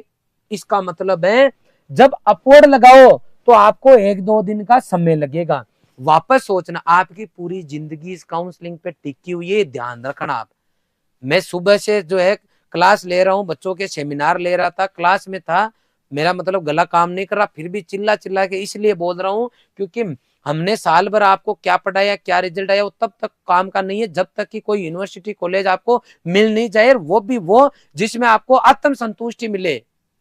मन मार के कॉलेज में जाने का कोई मतलब नहीं है। इसका मतलब है पूरा आउटपुट ही आगे का पूरा फ्यूचर आपका हाल फिलहाल इस काउंसलिंग पे टिका हुआ है। इस बात को आप और मैं इग्नोर नहीं कर सकते। इसलिए यहाँ पे पहले तय कर लेना कि ना एक बार भीलवाड़ा मिल गई तो दोबारा नागौर नहीं मिलेगी। इसका मतलब है काउंसलिंग कैसे चलेगी आपकी, यहाँ से आपने अपवर्ड लगाया तो आप इस बच्चे के लिए, नागौर वाले के लिए ऊपर की सीट चेक होगी। अगर चेक होने पर पता चला कि जोबनेर में एक सीट है तो आपको जोबनेर में पहले मिलेगी। जब कॉलेज आपको मिलेगी तो आपके नंबर के आधार पर ऊपर से आपका कर्सर चेक होगा। ऐसा नहीं है कि नागौर के बाद में आपको भीलवाड़ा ही मिलेगी, कोई जरूरी नहीं है। आपके इतने अच्छे नंबर है और ऊपर बच्चों ने अगर ज्यादातर ने एक्सेप्ट नहीं किया है, कोई ज्यादा पार्टिसिपेट इन फ्यूचर नहीं कर रहे आगे अलग अलग यूनिवर्सिटीज में, और अच्छे नंबर है, तो आप हो सकता है पहले मिल जाए आपको, हो सकता है आपको दूसरी मिले, हो सकता है तीसरी मिले, लेकिन सबसे पहले आपको जब अपवर्ड लगाओगे तो हमेशा ऊपर से चेक किया जाएगा कि इस बच्चे के नंबर के लिए कहां पे सीट अवेलेबल है, कि इस नंबर के आधार पर तो ये वाली मिल रही है तो आपको यहां पे टिका देंगे। मान लो ऊपर कोई सीट खाली नहीं है आपकी कैटेगरी की तो आप जहां हो वहीं रह जाओगे। अब जब दूसरी लिस्ट आई चेंज नहीं हुई तो आपके पास 2 ऑप्शन है, या तो वापस अपवर्ड लगा दो या 1200 रुपए जमा करा के सीट ले लो। जब मान लो ये भी हो सकता है आप सेकंड लिस्ट में आए, आपको कौन सी मिल गई, ये 6 नंबर की चॉइस मिल गई, उसके बाद में आप ये चाहते हो कि सर मैं और अपवर्ड लगाऊं, तो हो सकता है वापस आपकी जब थर्ड लिस्ट आए तो या तो ये वापस छठी मिले या फिर फोर्थ मिल जाए। इसका मतलब है जनरल वे में किसी भी बच्चे को अपवर्ड लगाने पर कोई नुकसान नहीं है, आराम से आप लगा सकते हो। लेकिन आप ऊपर की कॉलेज देख लेना, ऊपर वाली अपवर्ड में अगर आपको मिल गई तो दोबारा नीचे आने का ऑप्शन नहीं रहता। और क्योंकि हम कॉलेज की प्रेफरेंस लिस्ट ऐसे बनाते हैं क्योंकि हमें ऊपर वाली चाहिए होती है, लेकिन 100 में 2% बच्चे गड़बड़ करते हैं बाद में। इसलिए मैंने पूरी रामायण आपको यही बता दी है ताकि कोई दिक्कत नहीं आए। फर्स्ट लिस्ट आएगी, फिर सेकंड लिस्ट आएगी, सेकंड लिस्ट के बाद में आपके पास ऑप्शन बचता है फर्स्ट के बाद में अपवर्ड का, सेकंड के बाद में अपवर्ड का। तीसरी जैसे लिस्ट जारी होगी तो आपके पास दो ऑप्शन है, या तो कॉलेज को एक्सेप्ट कर लो 1200 रुपए देके, अरे कि नहीं सर मुझे नहीं करना आगे, तो फिर आप वहीं काउंसलिंग से बाहर हो जाओगे। समझ गए बेटा? ये मैंने आपको समझाने की मेरी तरफ से पूरी कोशिश की है। ये पहली लिस्ट आ गई है आपकी, ये मैंने आपको बता दी है कि प्रथम स्वीकृति आरोही अपवर्ड मूल्यांकन जिन अभ्यर्थियों को प्रथम आवंटन के दौरान महाविद्यालय आवंटित हो चुका है उन्हें 1200 रुपए स्वीकृति मतलब नॉन रिफंडेबल ऑनलाइन जमा कराना है। यदि वह अपना संस्थान बदलना चाहता है मतलब वो चेंज करना चाहता है तो वो उसे निश्चित दिनांक तक आरोही मूल्यांकन हेतु 1100 रुपए जो है जमा कराना है, ऑनलाइन आवेदन कराना होगा, अन्यथा अभ्यर्थी को अनुपस्थित माना जाएगा। दूसरी लिस्ट आ गई। इस केस में क्या होगा, जिन अभ्यर्थियों को द्वितीय आवंटन के दौरान महाविद्यालय मिला है वो 1200 रुपया तो जमा करा दो। यदि वह अपना संस्थान बदलना चाहते हैं तो वापस वही गणित आ गई बदलने वाले में, अगर आप बदलना चाहते हो तो आपको वापस जो है 1100 रुपए जमा कराना है। फिर तीसरी लिस्ट जारी होगी। जिन अभ्यर्थियों को तृतीय लिस्ट के अंदर जो है मिलती है उनके पास केवल एक ही विकल्प है, मतलब तीसरी लिस्ट का जब रिजल्ट जारी होगा तो एक ही ऑप्शन है, या तो 1200 रुपए जमा करा दो जो नॉन रिफंडेबल है, और अगर इस दिन आपने कुछ नहीं किया तो अभ्यर्थी को अनुपस्थित माना जाएगा, मतलब उसका केस खत्म है। आगे बात समझे। आरोही मूल्यांकन के बाद में यदि अभ्यर्थी को अन्य महाविद्यालय मिलता है, मतलब अगर आपको कोई दूसरा मिल जाता है या आवंटन अपरिवर्तित रहता है तो उससे अंतिम आवंटन स्वीकार करना होगा। मान लो 2 बार लगाया और दोनों बार ही नागौर मिल गया, कोई चेंज नहीं हुआ, तो वो नागौर ही लेना है बेटा। फिर मेरे सर 2 बार 1100 लग गया, उनका क्या होगा? उनका कुछ नहीं होगा, वो नॉन रिफंडेबल है, चलेगी, वो प्रवेश प्रक्रिया में खत्म हो गई। आवंटित महाविद्यालय की अपेक्षित फीस जमा करानी होगी और वापस वही आपका है विकल्प फॉर्म के साथ 6100 रुपए जो है जमा जब्त हो जाएगी। अगर आपने कुछ नहीं किया, मान लो आपने फीस जमा नहीं कराई लास्ट में थर्ड काउंसलिंग में, तो आपका आवंटन जो है कैंसिल हो जाएगा और आपके ये पैसे की 6100 रुपए आपके पूरे खत्म हो गए। 6100 कैसे हुए हैं, क्यों है? क्योंकि 5000 तो एक जमा कराए थे और 1100 आपने एक जमा कराए थे। हालांकि ये 1100 और 1100 2 बार लगेंगे यहाँ पे मुझे लग रहा है। अब देखो संस्थान में रिपोर्ट करना, अब आपको अपने डॉक्यूमेंट्स लेके जाना है। कौन कौन से डॉक्यूमेंट्स लेके जाना है? जेईटी के लिए हम जब यूनिवर्सिटी कॉलेज में जाएंगे तो हमें कौन कौन से डॉक्यूमेंट्स लेके जाना है वो आप समझ लो। आवंटन स्वीकार करने पर ऑनलाइन शुल्क जमा करा चुके अभ्यर्थियों को सभी मूल दस्तावेजों जैसे 10वीं और 12वीं की मार्कशीट आपको लेके जाना है। इसका प्रमाण पत्र आता है, आजकल साथ में आता है, मूल निवास डोमिसाइल सर्टिफिकेट, आरक्षण प्रमाण पत्र जो कि 12 महीने से ज्यादा पुराना नहीं होना चाहिए, SC ST OBC SC ST के जो पुराना है वो भी चल जाता है, जनरल का चाहिए नहीं, EWS को नया बनवाना है, 12 महीने से ज्यादा पुराना नहीं होना चाहिए, OBC को भी कोशिश करना है कि नया हो। इसके अलावा आपका सब घोषणा प्रमाण पत्र होता है OBC और MBC का, हाल का आय प्रमाण पत्र, नया आय प्रमाण पत्र, 2 पासपोर्ट आकार की फोटो, तो फोटो 2 की जगह आप 6 ले जाना। शुल्क जमा रसीद, जो आपने ये पैसे जहां जहां जमा करा रहे हो इनकी प्रिंट आउट निकाल के पास में रखना है, उनकी आपको सेल्फ अटेस्टेड करके उनको जो डेट है उस पर जाना है। जाति प्रमाण पत्र, निवास प्रमाण पत्र, EWS डिग्री सहित अन्य सभी दस्तावेजों की वास्तविकता के सत्यापन की जिम्मेदारी संबंधित कॉलेज की होगी, वो कॉलेज आपका चेक करेंगे सब कुछ। श्रेणी पात्रता मापदंड इनका सत्यापन किया जाएगा। यदि अभ्यर्थी किसी भी स्तर पर पात्र नहीं पाया जाता है, जैसे मान लो कोई बच्चा है जिसने डेयरी टेक्नोलॉजी, मान लो कोई ऐसा बच्चा है जिसकी एज नहीं हो रही और उसने गलत एज भर के, और मान लो वहां अभी तक वो वहां तक चला गया, तो वहां पे एज के अंदर उसको बाहर निकाल देंगे। जब आपको बाहर निकालेंगे तो जो भी आपने फीस जमा कराई उससे पहले वो आपको रिफंड नहीं होगी, ये क्लियर आप सुन लेना है ना। प्रवेश रद्द कर दिया जाएगा यदि अभ्यर्थी गलत जानकारी प्रदान करता है या भविष्य में किसी भी समय पहचान झूठी साबित होती है तो उससे अभ्यर्थी को कानून के अनुसार दंडात्मक कार्यवाही का सामना करना पड़ेगा, उस पर केस हो जाएगा, FIR दर्ज हो जाएगी। इसलिए कोई गलत काम नहीं करना है बेटा। आगे बात समझ में। निश्चित तिथि तक रिपोर्ट करने में विफल होने या किसी भी दस्तावेज की कमी की उपस्थिति में अभ्यर्थी को रिपोर्ट नहीं किए या अभ्यर्थी के रूप में माना जाएगा। मान लो आप गए कोई ओरिजिनल डॉक्यूमेंट्स लेके गए नहीं, आप तो खाली फीस ले गए, आपका फोन ले गए साथ में और कोई डॉक्यूमेंट्स लेके नहीं गए, तो आपको जो है वहां पे एडमिशन नहीं दिया जाएगा, ये ध्यान रखना आपको। और उस केस के अंदर जब आपको एडमिशन कैंसिल होगा तो आपके ये 6200 रुपए हैं, ये वो वापस रिफंड नहीं करने वाले हैं। आ गई बात समझ में? खाली सीट को अगली काउंसलिंग के लिए अन्य को दे दी जाएगी। आगे चलो, ये पूरी बात हो गई आपकी अभी तक की। अब मैं पानी पी लेता हूँ। और सभी बच्चों से रिक्वेस्ट है कि इतने बच्चे आप लाइव आ रहे हो, लेकिन कोई भी बच्चा जो है लाइक जो है सब बच्चों ने नहीं किया अभी तक, प्लीज बेटा एक बार लाइक करें।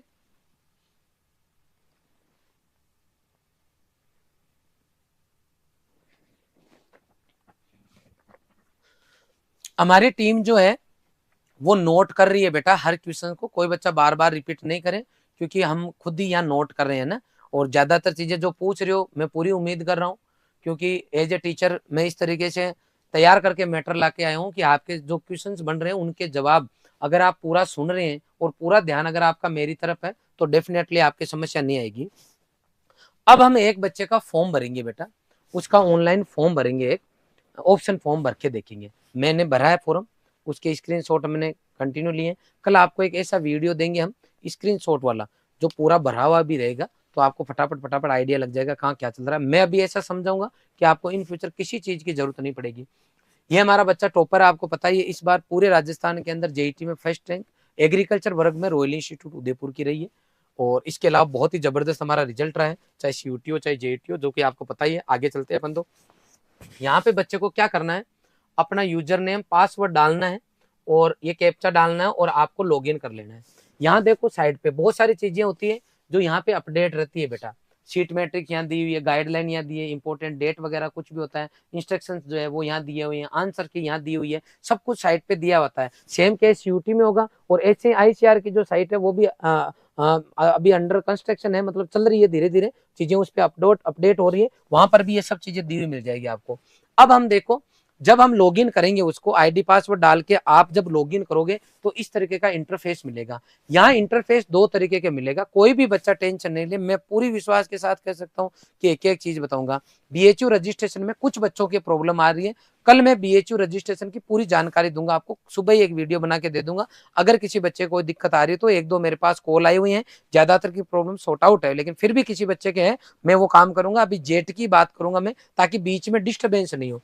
अब देखो ऐसा इंटरफेस मिलेगा, देखो यहाँ पे लिखा हुआ आ रहा है फिल ऑप्शन फॉर्म, जहां तक मैं मान के चल रहा हूँ शायद आपको ये सब चीजें दिख रही होगी। यहाँ पे देखो प्रिंट ऑब्जेक्शन रिसिप्ट, दूसरा download OMR sheet, print score card, इसके अलावा अपडेट मार्कशीट, रिजल्ट अवेटेड और चेंज पासवर्ड, ये ऑप्शन आपके यहाँ दिए हुए आ रहे हैं। रिपीट कर रहा हूं मैं, लंबी क्लास जरूर हो रही है लेकिन ये आपके काम की है, बिल्कुल काम की आपकी, इसलिए कोई भी बच्चा इसको स्किप नहीं करे कुछ भी।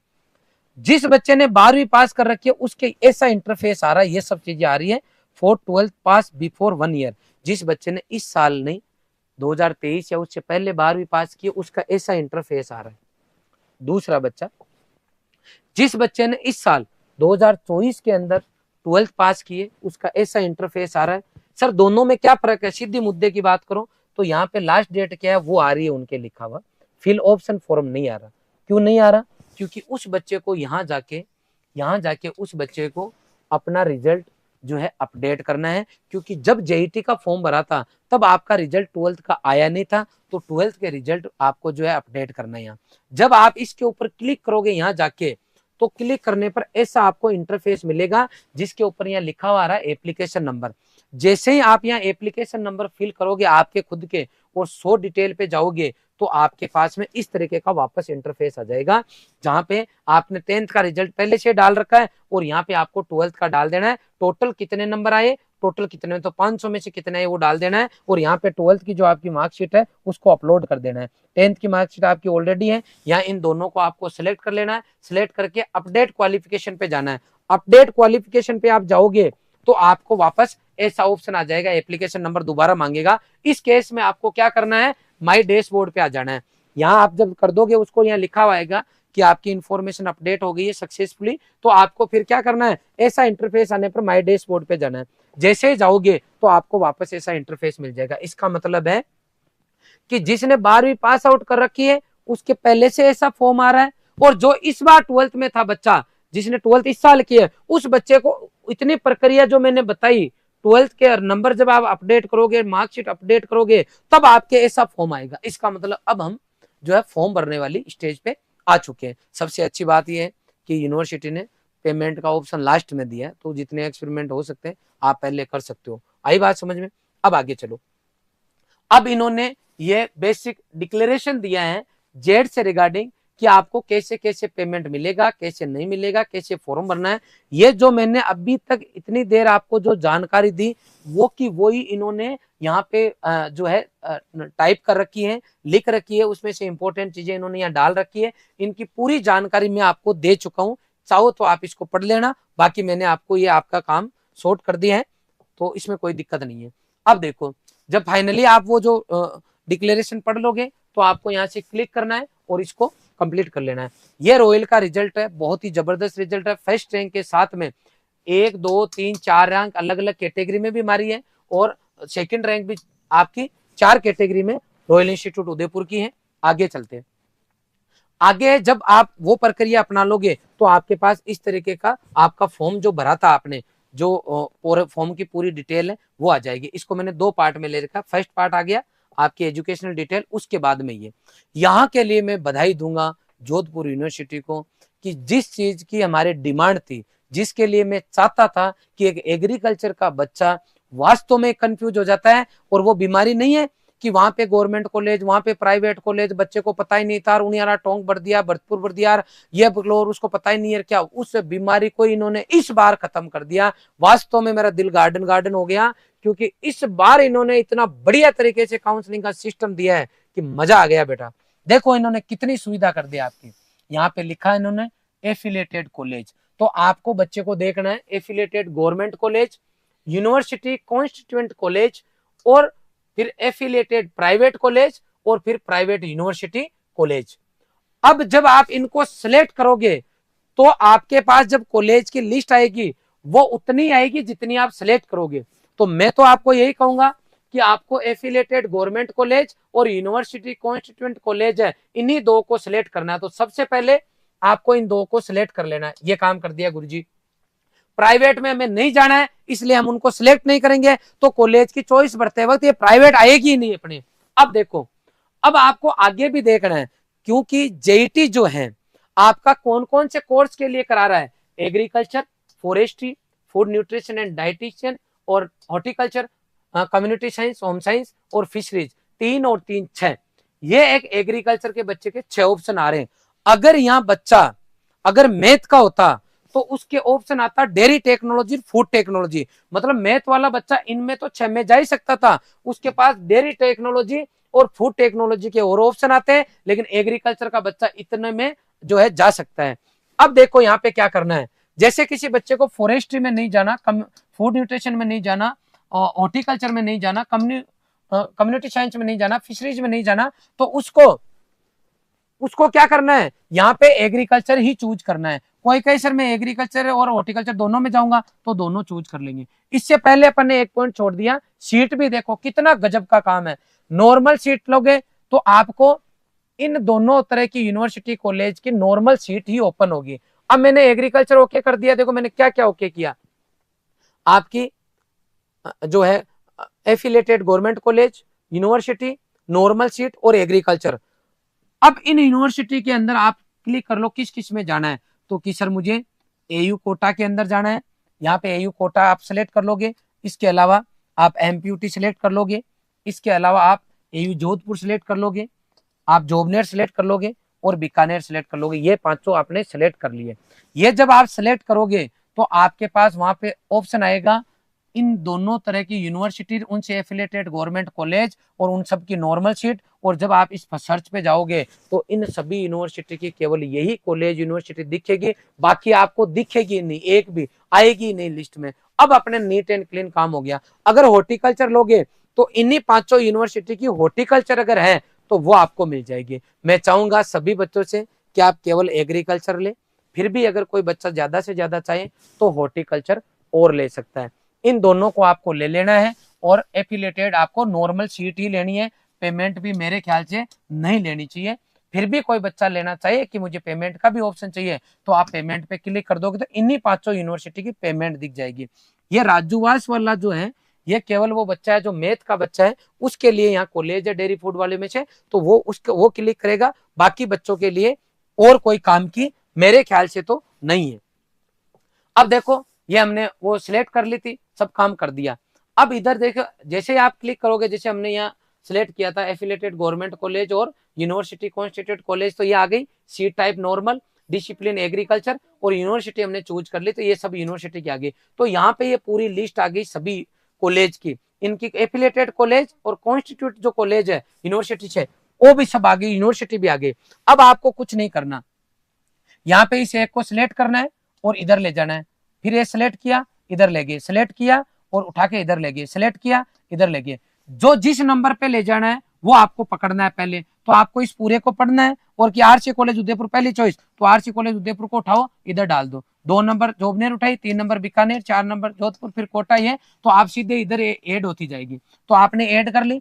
अब मान लो मैंने तो यहाँ से लिया था गवर्नमेंट कॉलेज कोटा, लेकिन गलती से भीलवाड़ा आ गया, तो मैं इसको उठा के और इधर ले आऊंगा। या मान लो गलती से मान लो बिल्कुल नई कॉलेज खुली वो आ गई, तो मैं उसको उठा के वापस इधर ले आऊंगा, तो इनमें वापस आके शामिल हो जाएगी। बहुत ही बढ़िया सिस्टम दिया है।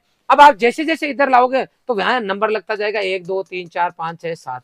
अब मान लो किसी बच्चे ने कॉलेज ले ली, अब वो ये सोच रहा है कि यार इनको ऊपर नीचे करना चाहता हूँ, जैसे इस मान लो 5 नंबर वाली कॉलेज को उसको 1 नंबर पे लाना है, तो कुछ नहीं करना, यहाँ कर्सर से सिलेक्ट करना है और उठा के यहाँ लाना है, तो ये आप 1 नंबर पे आ जाओगे, वो नीचे आ जाएगी। इसको ऊपर ले जाना, जहां आपको जिसको पटकना है इस एरो का निशान है कि उसको पकड़ो और जहां रोकना चाहते हो वहां रोक दो, वहां आपका काम हो जाएगा। आप ऊपर वाली को नीचे बॉटम पे लाना चाहते हो, पकड़ो सिलेक्ट करो यहाँ से और यहाँ ले आओ नीचे नीचे नीचे नीचे आगे, अपने आप यहाँ क्रम चेंज हो जाएगा। बहुत ही गजब का सिस्टम है, मजा आ गया। मतलब आगे चलो, अब देखो कौन सी कॉलेज की कितनी चॉइस आपको मिल रही है वो अपन देखते हैं। मैं एक बार हमारी टीम ने एक लिस्ट बनाई थी वो मैं बताता हूँ। अब देखो किस टोटल कॉलेज की चॉइस कितनी आ रही है वो मैं आपको समझाने की कोशिश कर रहा हूँ। यहाँ पे मैंने बहुत इंपॉर्टेंट और बहुत ही बढ़िया तरीके से समझाने की कोशिश की है। इसको देखो, जब आप चॉइस भरोगे ना बेटा, तो गवर्नमेंट कॉलेज की नॉर्मल सीट आपको ग्रीन दिख रही है और जो पेमेंट सीट है वो रेड दिख रही है। पेमेंट सीट जैसे ही आप चूज करोगे ये रेड हो जाएगा और गवर्नमेंट की जो नॉर्मल सीट है वो आपको ऐसे दिखेगी। सबसे अच्छी बात है आगे नॉर्मल भी लिखा हुआ रहा है, पेमेंट सीट भी लिखा आ रहा है, तो किसी बच्चे को ज्यादा कंफ्यूज होना ही नहीं है, क्योंकि इन्होंने आपको पूरा मौका दिया है, इन्होंने आपको पूरा मौका दिया है, कहीं पर भी आपको चिंता करने की जरूरत नहीं है। ठीक है बेटा। अब देखो मैंने ये चीज है इसको मैं आपको समझाता हूँ, ये बहुत ही अच्छी चीज और मैंने मेहनत करके बनाई है इसको, तो आप लोगों को जरूर मैं इसको बड़ा करके बताना चाहूंगा। ये देखो,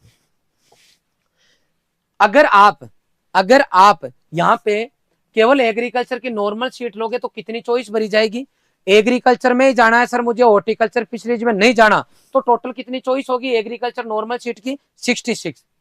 पेमेंट सीट की कितनी है, पेमेंट सीट जो है आपकी उनकी चॉइस कितनी है टोटल 25। हॉर्टिकल्चर की नॉर्मल सीट की कितनी है 2। हॉर्टिकल्चर पेमेंट सीट की चॉइस कितनी है 2। फॉरेस्ट्री की 1-1 है, फिशरीज की 1-1 है, ये आपके कम्युनिटी साइंस जो है उसकी 4 और 2 है। ये टोटल ब्रांच आ गई आपके इसके अंदर, डेयरी टेक्नोलॉजी फूड टेक्नोलॉजी को छोड़ दे तो। अब देखो, अगर कोई बच्चा ऐसा है जिसको केवल एग्रीकल्चर लेना है, चाहे वो नॉर्मल सीट मिले चाहे पेमेंट सीट मिले, तो उस केस के अंदर उसकी 66 सीट तो है नॉर्मल चॉइस और उसके बाद में 25 पे पेमेंट, टोटल 91 चॉइस होगी। अगर कोई बच्चा एग्रीकल्चर और हॉर्टिकल्चर लेना चाहिए तो नॉर्मल, सबसे पहले नॉर्मल ये 66 और 2 ये तो 68 चॉइस है, उसके बाद में पेमेंट की 27, टोटल 95। तो आपको संख्या भी देख लेनी है कि इधर आप ये भरोगे तो 66 आएगी, ये 95 आएगी। अब अगर कोई बच्चा फॉरेस्ट्री भी लेना चाहे, ये भी लेना चाहिए, तो ये सब जोड़ दोगे तो नॉर्मल की 69 चॉइस और पेमेंट की ये चॉइस होगी। ऐसे आप करोगे तो आपके पास ये टोटल संख्या भी मैंने लिखी है कि किसकी आपकी कितनी चॉइस रहने वाली है। ये मैंने आपको अच्छे से समझा दिया है कि आपकी क्या गणित इस काउंसलिंग को लेके यहां तक है। आ गई बात समझ में, ये चॉइस की बात हो गई, आपको कौन सी चॉइस लेनी है कौन सी नहीं लेनी है। तो मैं रिपीट कर रहा हूं, आपको चॉइस बढ़ते वक्त दोस्ती नहीं देखनी है, दोस्ती नहीं देखनी है। कौन सा दोस्त कहाँ एडमिशन ले रहा है कहाँ जा रहा है उसको उसके भरोसे छोड़ दो। आपको दोस्त के चक्कर में अपनी चॉइस भरते वक्त ये नहीं देखनी है। अगर नंबर का गैप आपके तो आपको अपने स्तर पे ही करवाना है। दूसरी चीज, पेमेंट सीट से आपको बचना है, जितना हो सके आपको नॉर्मल सीट पे ही एडमिशन लेना है। पेमेंट सीट पे बेटा आपको एडमिशन नहीं लेना है। सीट प्रेफरेंस मैं आपको लास्ट में बताऊंगा, लास्ट में सीट कौन सी पहले सेकंड थर्ड पे आपको लेनी चाहिए। तीसरी चीज, आपको कॉलेज लेते वक्त हम लोग जो गाइड कर रहे हैं उनको ध्यान में रखते हुए डिसीजन लेना है। अगर परिवार में कोई एग्रीकल्चर फील्ड में नहीं है और ज्यादा जानकारी नहीं है तो आपको उन पे विश्वास मेरे ख्याल से नहीं करना चाहिए, नहीं तो क्या है कई बार बच्चों को नुकसान हो जाता है। आ गई बात समझ में। अब अगर कोई किसी बच्चे की ऐसी स्थिति है कि सर हमारे पास तो खूब पैसा है, जयपुर में प्लॉट पड़े हैं 10 और मुझे तो यूनिवर्सिटी में पढ़ना है सर, लाखों रुपए से कोई फर्क नहीं पड़ता, हम तो करोड़ों खर्च कर दें, बस हमें यूनिवर्सिटी चाहिए। तो ऐसे जो बच्चे हैं वो पहले यूनिवर्सिटी लेंगे, उसके बाद में पेमेंट शीट भी भर सकते हैं। कोई ऐसे बच्चे कि सर हमें ओल्ड कॉलेज चाहिए, अगर यूनिवर्सिटी ओल्ड कॉलेज मिल जाए तो ठीक है, नहीं तो मैं बाद में पेमेंट लूंगा, तो उनको सबसे पहले यूनिवर्सिटी फिर ओल्ड कॉलेज, उसके बाद में जो है पेमेंट शीट भरनी चाहिए। और अगर कोई सामान्य नॉर्मल परिवार का बच्चा है तो उसको केवल नॉर्मल कॉलेज भरनी चाहिए, उसको पेमेंट शीट भरनी ही नहीं चाहिए, बिल्कुल नहीं भरनी चाहिए, क्योंकि पेमेंट शीट पे अननेसेसरी पैसा लगता है। उससे बढ़िया अगर उसको यूनिवर्सिटी में जाना है तो वो आईसीआर के लिए तैयारी करके और फिर अच्छी यूनिवर्सिटी कॉलेज में जाएगा तो 36,000 रुपए भी मिलेगी और उसको कहीं ना कहीं बेनिफिट होगा। कहीं ना कहीं मैं उसको प्राइवेट कॉलेज में या फिर पेमेंट शीट पे जाने के लिए रिकमेंड नहीं करूंगा। अब देखो यहाँ विशेष पॉइंट है, आगे बात समझ में। पेमेंट करने के बाद में किसी भी प्रकार का संशोधन नहीं होगा। आपने एक बार पेमेंट जमा करा दिया, उसके बाद में आप चाहो कि मैं इसको 1 नंबर पे ले लूं, इसको 2 नंबर पे ले लूं, मैं तो आप पेमेंट वाली उठाऊंगा, मैं तो केवल नॉर्मल शीट लूंगा, वो आप नहीं कर पाओगे। इसका मतलब पेमेंट की लास्ट जो डेट है आपकी, उससे पहले आपको जितना एक्सपेरिमेंट है उतना कर लेना है। जब फाइनल हो जाए तभी आपको पेमेंट करना है, अन्यथा आपको पेमेंट बेटा नहीं करना है। आगे चलो, आगे जो है मेरे पास, जब आप इस पूरी प्रक्रिया को कर लोगे, कंप्लीट पेमेंट कर दोगे, उसके बाद में click here for to payment, payment के लिए आप वहां पे प्रिंट के लिए जो सॉरी है क्लिक कर दो, तो आपका प्रिंट आउट आपके हाथ में आ जाएगा, प्रिंट आउट जो है आपको मिल जाएगा। अब मैं आपको बताऊंगा कॉलेज की प्रेफरेंस लिस्ट, उससे पहले ये बताऊंगा कि रॉयल इंस्टीट्यूट उदयपुर सीयूटी के अंदर तो आपको बताया जबरदस्त रिजल्ट है। अभी मैंने मेरी टीम को बोला था कि जिन बच्चों के 450 से ऊपर नंबर आए हैं उनकी एक स्लाइड बनाओ, ताकि मैं एक वीडियो बना के बताऊं बच्चों को कि भाई सीयूटी में खूब नंबर आ रहे हैं। तो ऐसे बच्चे सीयूटी वाले जिनकी मेरी टीम ने, मैंने कहा भाई कितने बच्चों की आपने आज स्लाइड बना दी, कि सर मैंने 200 बच्चों की बना दी। तो सुबह सीयूटी में 400 से ऊपर वाले 200 बच्चों की लिस्ट लेके मैं आऊंगा और पूरी जानकारी दूंगा। अभी ये वो बच्चे हैं जेईटी में जिनके बहुत अच्छे नंबर आ रहे हैं, 405 नंबर आ रहे हैं, 374, 373, 372, आप देख सकते हो कितने गजब के नंबर बच्चों के आ रहे हैं। 366, 360, इसके अलावा 358, 353, 350 से ऊपर मार्केट में बच्चा नहीं मिल रहा है, 350 से ऊपर मार्केट में बच्चा नहीं है। ये रॉयलियंस है। ये आई बात समझ में। 350, 340, 338, 337, 336, 330, 327, 332, 322, 321, 321, 320, 318, 316, 315, 312, 311, 311, 309, 306, 306, वापस 306, 305, 303, 303। अब मैं कल इसमें भी लिस्ट लेके आऊंगा। कहने का मतलब यह है कि खूब बच्चे हैं जिन बच्चों के 300 से ऊपर नंबर आ रहे हैं और 250 के आसपास तो पूरी बाढ़ आई हुई है। मैं सीयूटी वाले बताऊंगा, हमारा मेन फोकस सीयूटी है, फिर भी जेईटी में भी हमारे रॉयलियंस है, उन्होंने पूरे झंडे गाड़े हैं, बधाई दूंगा मैं सबको। ये मैंने लिस्ट बनाई है बेटा, इसमें काफी मेहनत की है और आप सब लोगों के पास में भी ये लिस्ट है, इसलिए हमारा जो चैनल है, ये ऐप है, उसके ऊपर ये अपलोड सर ने कर दी है, नहीं कर दी तो मैं सुबह करवा दूंगा। हमने ये लिखा है कि कौन सी कॉलेज की जो है इस्टेब्लिशमेंट कब हुआ, पूरा लिखा है। जैसे राजस्थान कॉलेज ऑफ एग्रीकल्चर 1995, 1955, एसकेएन 1947, आपका बीकानेर 1988, आपका एग्रीकल्चर जोधपुर जो है वो यूनिवर्सिटी भी 2013 में बनी थी। 13 में 3 यूनिवर्सिटी बनी थी आपकी जो है 2 यूनिवर्सिटी बनी, आपकी कोटा और 3 बनी।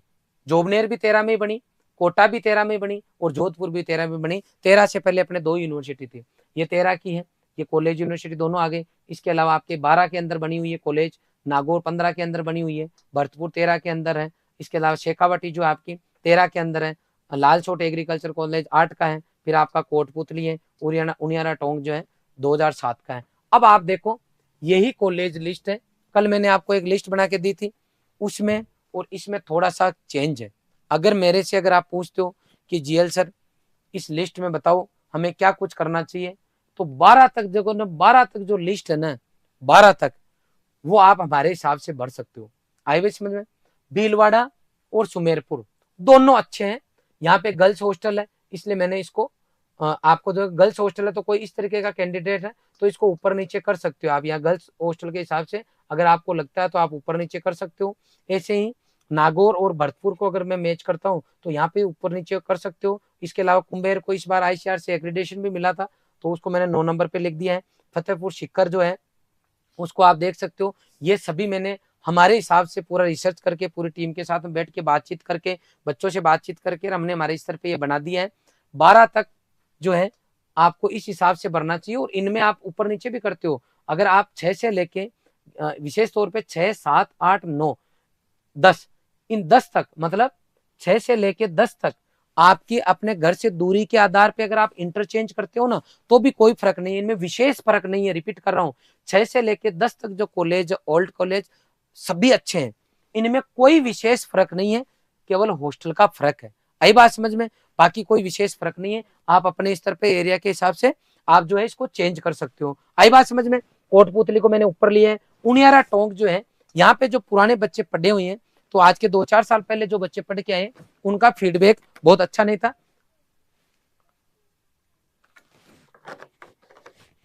लेकिन पिछले कुछ टाइम से वहां पे रिक्रूटमेंट हो गया है। तो पहले पिछले साल मैंने इसको बहुत पीछे डाल दिया था, इस बार बातचीत करके हम इसको 13वें नंबर पे लेके आए हैं। अगर किसी का एरिया मैच खा रहा हो तो आप इसको ले सकते हो। उनियारा टोंक को आप चाहो और अपने हिसाब से सब बच्चे अपने एरिया के हिसाब से देख लेना, इसको आगे पीछे करो तो भी कोई तकलीफ नहीं है। 12 तक मामला ठीक है। 13वां जो है यहाँ पे मैंने रिस्क में डाला है, मतलब 13वां पे पुराने बच्चों की रिपोर्ट ज्यादा अच्छी नहीं है क्योंकि वहां पे स्टाफ नहीं था, जो स्टाफ था वो इधर उधर अलग अलग कॉलेज के अंदर चला गया था। फिर अभी हाल फिलहाल वापस जो है ये जॉबनेर के अंडर में आती है, रिक्रूटमेंट वहां कंटिन्यू हो रहे हैं तो अभी कुछ स्टाफ आ गए वहां पे, ठीक है मामला, इसलिए मैं 13 नंबर पे लेके आ गया। 2007 की कॉलेज है, देखना आप। अब ये बायतू कॉलेज है, श्री गंगानगर है, नवगांव अलवर है, किशनगढ़ बास अलवर है। ये जिस एरिया का जो बच्चा है विशेष तौर पे 14, 15, 16 और 17 की जो चॉइस दी है मैंने उसके अंदर आप देख सकते हो अपने एरिया के हिसाब से अलवर के आसपास के कोई बच्चे हैं, जयपुर के आसपास के कोई बच्चे हैं तो इनको आप इन दोनों में मतलब ये जो आपका बाड़मेर और श्रीगंगानगर उससे पहले आप ले सकते हो। इनमें इन चारों की अगर मैं बात करता हूं तो कोई विशेष फर्क नहीं है। रिपीट कर रहा हूं, आपकी 14, 15, 16, 17 नंबर में कोई बहुत ज्यादा विशेष फर्क नहीं है। तो आप अपने हिसाब से, हालांकि इनमें ये एक 18 का, एक 20 का, 21, 21 के हैं, लेकिन फिर भी आप अपने एरिया के हिसाब से चेंज करना चाहो तो कोई तकलीफ नहीं है, आराम से आप चेंज कर पा रहे हो। यहाँ पे बछड़ी धौलपुर बहुत ज्यादा अच्छा कॉलेज नहीं है, यहाँ पे सर्वाइव करना थोड़ा सा टफ पड़ता है, थोड़ा सा मतलब थोड़ा क्या ज्यादा ही टफ पड़ता है यहाँ, तो इस पे आप विचार कर सकते हो। कोई आसपास का एरिया का बच्चा तो इसको रखे, बाकी यहाँ पे आप अपने एरिया के हिसाब से इन बाकी की कॉलेज को ऊपर नीचे कर सकते हो। गवर्नमेंट एग्रीकल्चर कॉलेज चिमनपुरा, ये वहां पे एक्चुअल में क्या है कि चिमनपुरा कॉलेज में सब कुछ चलता है, 8 कॉलेज है एक तरीके से, और वहां पे एग्रीकल्चर ये 1976 में तो कॉलेज चालू हुआ जिसमें सब कुछ हुआ, लेकिन इसके बाद में भी यहाँ पे एग्रीकल्चर लेट चालू हुआ था और वहां पे बहुत अच्छी व्यवस्था जो है एग्रीकल्चर के बच्चों के लिए, बहुत अच्छी तो नहीं है लेकिन इस बार यहाँ पर भी एक बच्चा पढ़ के प्री पीजी में फर्स्ट रैंक लाया हमारा ब्रिजेश, वो इसी कॉलेज का लेके आया था। ठीक है, इसके अलावा डूंगरपुर जो कॉलेज है 21 का है, हिंडोली, ये सभी कॉलेज जो है हमने अब हमारे अनुभव के आधार पे बच्चों से बातचीत करके जो ठीक लग रहा है वो हमने डाल दिया। सब लगभग की एक जैसी कहानी है।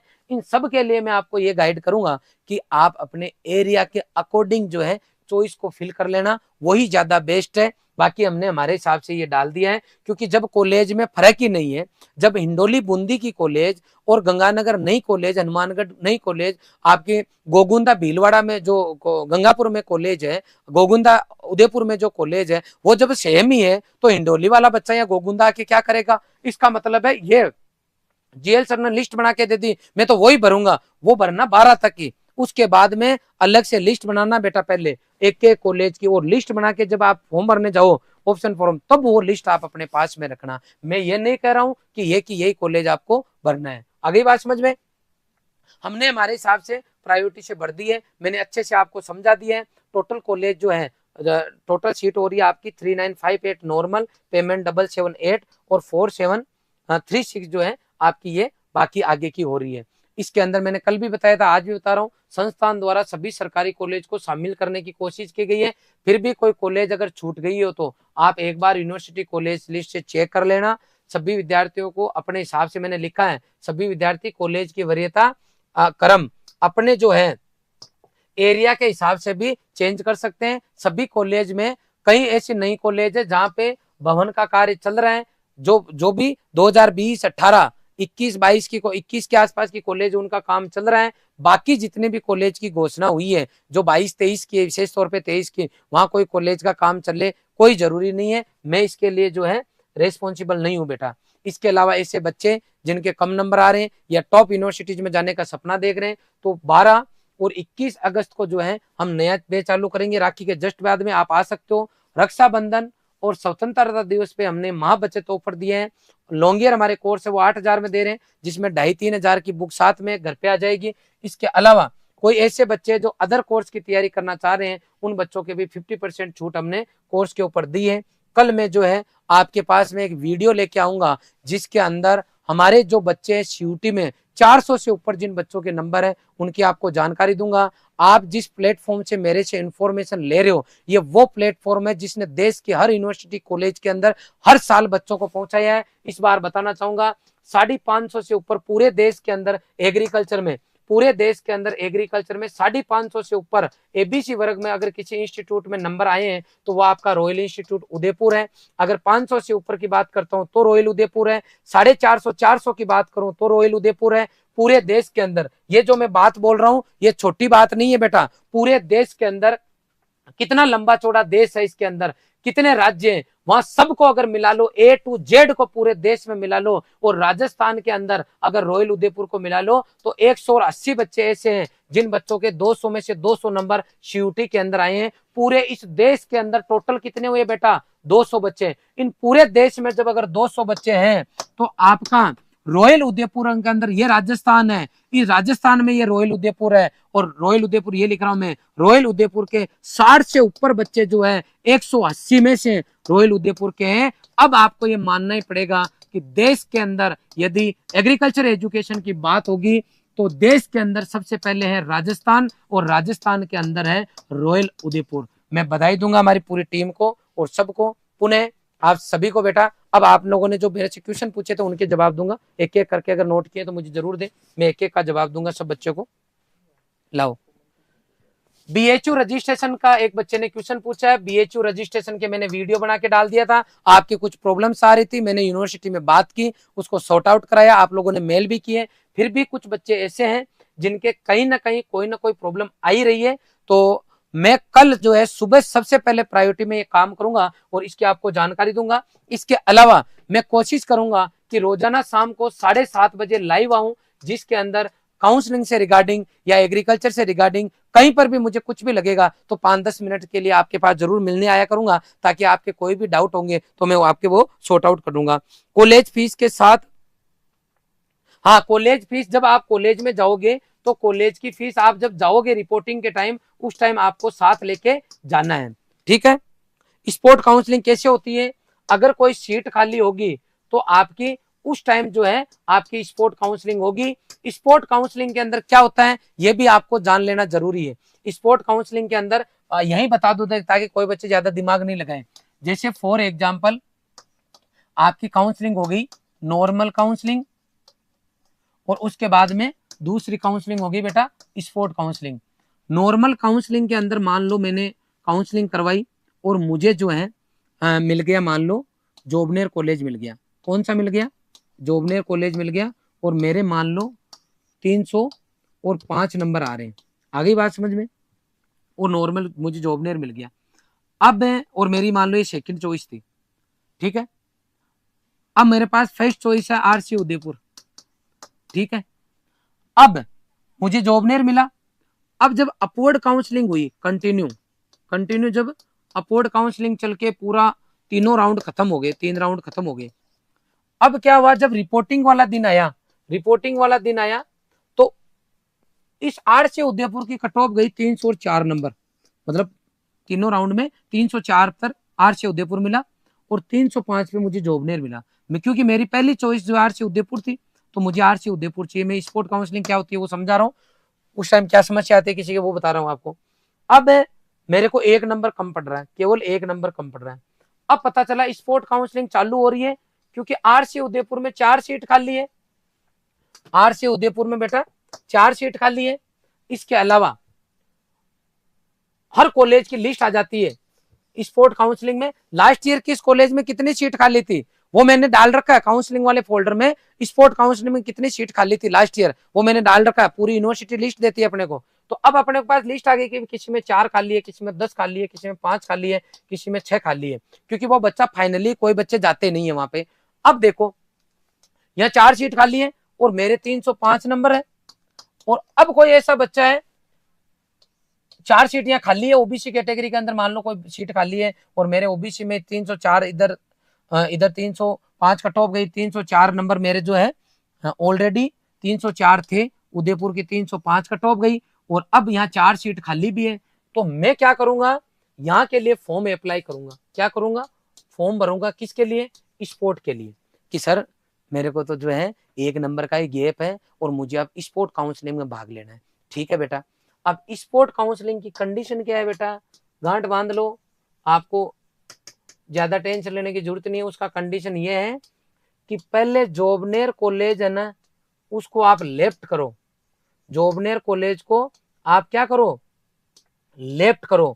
जोबनेर कॉलेज को लेफ्ट करके यूनिवर्सिटी कॉलेज में आप इंफॉर्मेशन दोगे तो यूनिवर्सिटी जो है आपको यहाँ पे जोबनेर में लेफ्ट शो करेगी और उस लेफ्ट सीट को स्पोर्ट में आपकी वो सीट वो काउंट करेंगे, स्पोर्ट में खाली शो करेंगे। इसका मतलब हुआ कि स्पोर्ट में पार्टिसिपेट करने के लिए आपको वर्तमान में जो यूनिवर्सिटी कॉलेज मिली है उसको पहले बेटा छोड़ना पड़ेगा। अगर आप उसको नहीं छोड़ोगे तो आपको यहाँ स्पोर्ट के अंदर मौका नहीं मिलेगा। अब आपके यहाँ रिस्क है कि गुरुजी 4 सीट है और मान लो 1 ही सीट हो तो सर रिस्क है क्या? बिल्कुल रिस्क है। क्यों? क्योंकि आप मान लो छोड़ के आगे और कोई ऐसा बच्चा है जिसके 307 नंबर थे और वो या तो नीट का है या मान लो वो एग्रीकल्चर का बच्चा है और उसने नहीं कराई काउंसलिंग, लेकिन अब उसको पता चला कि सीयूटी में मुझे ठीक नहीं मिल रहा और मैं तो जेट में जाऊंगा। जेट की उसने तो पहली काउंसलिंग में पार्टिसिपेट ही नहीं किया। अब ये बच्चा यहाँ स्पोर्ट में आएगा, अप्लाई करेगा स्पोर्ट के लिए, तो उस केस में ये 307 वाला जाएगा, 1 ही सीट है मान लो, और ये फिर आपका बच्चा है 304 वाला जिसने जोबनेर छोड़ी है, ये बच्चा कहीं पर भी नहीं रहेगा क्योंकि जोबनेर से तो इसने छोड़ दी और स्पोर्ट में भाई दूसरा आ गया। इसका मतलब स्पोर्ट काउंसलिंग में रिस्क रहती है बेटा। क्या रहती है? रिस्क रहती है। इसलिए अगर अपने को नॉर्मल मिल जाए ना तो ही ज्यादा बढ़िया है। स्पोर्ट की गणित मेरे ख्याल से आपके समझ में आ गई। गैप सर्टिफिकेट जो है वो आपका ऐसा है कि मान लो 2023 में आपने 12th की, 2024 में आपने 1 साल केवल तैयारी की, तो आपको एक कहीं पर भी कॉलेज में जाने के बाद में बनेगा, जरूरी नहीं है। आप अपने आसपास में कहीं पर भी जो है ई मित्र वाले के यहाँ जाओ, स्टैम्प जहाँ मिलते हैं वहां जाओ और उसके ऊपर लिख के ले आओ नोटरी करा के कि मैंने इस 1 साल के अंदर किसी भी शिक्षण संस्थान में प्रवेश आगे डिग्री के लिए नहीं किया, मैंने इस साल में केवल प्रतियोगी परीक्षाओं की तैयारी की, मैंने किसी कॉलेज यूनिवर्सिटी में एडमिशन नहीं लिया। इसी को वो बोलते हैं। प्री पीजी के बारे में बताओ, जब आप यूजी करोगे कॉलेज में चले जाओगे, उसके बाद में एमएससी करने के लिए आप जब एमएससी करोगे तो उसके लिए वापस एग्जाम लगता है। एक तो लगता है प्री पीजी का और एक लगता है ICAR पीजी का और एक लगता है CUET पीजी का। तो आप प्री पीजी से तैयारी करके CUET पीजी और इसमें एडमिशन ले सकते हो। ICAR पीजी के लिए आपको पर्टिकुलर सब्जेक्ट ही लेना होता है, जैसे JRF, मान लो ICAR पीजी जिसको पहले JRF के नाम से बोलते थे, जैसे आपकी एग्रोनॉमी है, हॉर्टिकल्चर है, एंटोमोलॉजी है, इस तरीके से अलग अलग वो तैयारी करनी होती है। इसके लिए अलग से अपना चैनल भी है जहां आप बच्चों को जानकारी देते हैं। आगे क्या पूछ रहे हैं? CUET की काउंसलिंग देखो, CUET ने जो है अपना रिजल्ट जारी कर दिया है बेटा। अब CUET के बच्चा जो है इस रिजल्ट को CUET वाले जो है NTA जो है इस रिजल्ट को ICAR को सेंड कर चुके हैं। अब ICAR वाले जो है आप लोग बच्चों का जो है रजिस्ट्रेशन कराएगा और आपकी रैंक लिस्ट जो है जारी करेगा। रैंक लिस्ट जैसे आपकी जारी होगी उसके बाद में जो है आपकी जो है काउंसलिंग प्रक्रिया चालू होगी। ये आने वाले 10 दिन के अंदर अंदर ही चालू होने के चांसेज है। बाकी से ICR है, ज्यादा कुछ नहीं कह सकते बेटा। जेट में जो है सिलेक्शन की अगर आप बात करते हो तो मैं रोजाना ही बता रहा हूँ, यूनिवर्सिटी, इसके बाद में old government college, new government college, private में 0 को छोड़ दो, अगर 1 नंबर आएगा तो भी मिलेगा क्योंकि सीटें पूरी खाली रहेगी। अगर यहाँ पे बात करते हो तो आप मान के चलो कि लगभग 120 नंबर के आसपास का कोई बच्चा होगा जनरल कैटेगरी में, तो भी मुझे पूरी उम्मीद है कि उसको कॉलेज मिलेगी, क्योंकि न्यू में कोई बच्चे जाना नहीं चाहते। इसलिए न्यू में अगर सब कुछ ठीक ठाक नहीं है तो आपको लेफ्ट कर देना चाहिए। फिर भी कोई बच्चा जाना चाहे तो भी कोई तकलीफ नहीं है। अगर ओल्ड कॉलेज की बात करता हूँ तो ओल्ड कॉलेज के अंदर अगर किसी बच्चे के, कल भी मैंने आपको बताया था कि 200 नंबर आने पर 2000 रैंक आ रही है। कितनी आ रही है? 2000 रैंक आ रही है 200 नंबर आने पर। और अगर किसी बच्चे के 250 के आसपास नंबर आ रहे थे तो उस बच्चे के लगभग 600-700 के आसपास रैंक आ रही है। तो ओल्ड कॉलेज वाला जो बच्चा है उस बच्चे के मुझे लग रहा है कि लगभग 225 के आसपास का कोई केस सेट हो रहा है, तो उसको लगभग ओल्ड कॉलेज के जो है पूरे चांसेस उस बच्चे के बनने की पॉसिबिलिटी है। फिर मैं कल एक इस लिस्ट के लिए एक्चुअल में क्या है, मैं कंपैरिजन करके लाऊंगा तो आपको और ज्यादा बेटर बता पाऊंगा। यूनिवर्सिटी की अगर मैं बात करता हूँ आपकी, तो आपने देखा होगा, मैंने कल भी बताया था आपको कि अगर किसी बच्चे के 300 नंबर आ रहे हैं तो उस बच्चे की रैंक 140 के आसपास आ रही है। आ गई बात समझ में? तो यूनिवर्सिटी की अगर मैं बात करता हूँ तो 260 के आसपास किसी बच्चे के नंबर आ रहे हैं तो उस बच्चे को यूनिवर्सिटी मिलने के पूरे चांसेज है। बाकी मैं कल इसके ऊपर पूरे डेटाबेस तैयार करके आपको डिटेल में जानकारी और दे दूंगा। इसका मतलब सरकारी कॉलेज मिलना बहुत बड़ी बात नहीं है, सरकारी कॉलेज लगभग बच्चों को मिल जाएगी क्योंकि इसमें कोई ज्यादा कंपटीशन नहीं है। ठीक है बेटा, प्री पीजी का मैंने बता दिया है, आपने अच्छे से सुना मुझे, इसके लिए आपका बहुत बहुत आभार। कल जो है मैं आपके सामने वापस लाइव आऊंगा और कल सुबह में CUT के जो बच्चे हैं रॉयल इंस्टीट्यूट से जिनके 400 से ऊपर नंबर आ रहे हैं उनकी मैं पहली लिस्ट जारी करूंगा। एक एक बच्चे की आपको डिटेल में जानकारी दूंगा ताकि आपको यूं लग सके कि पॉसिबल है और सैकड़ों की संख्या में बच्चे सिलेक्ट होके अच्छी यूनिवर्सिटी कॉलेज में जा रहे हैं। माफी चाहूंगा, मेरा गला बैठा हुआ है इसलिए ज्यादा प्रॉपर शायद आज नहीं बोल पाया। आप सबने सुना, इसके लिए आप सभी का बहुत बहुत आभार। Thank you very much.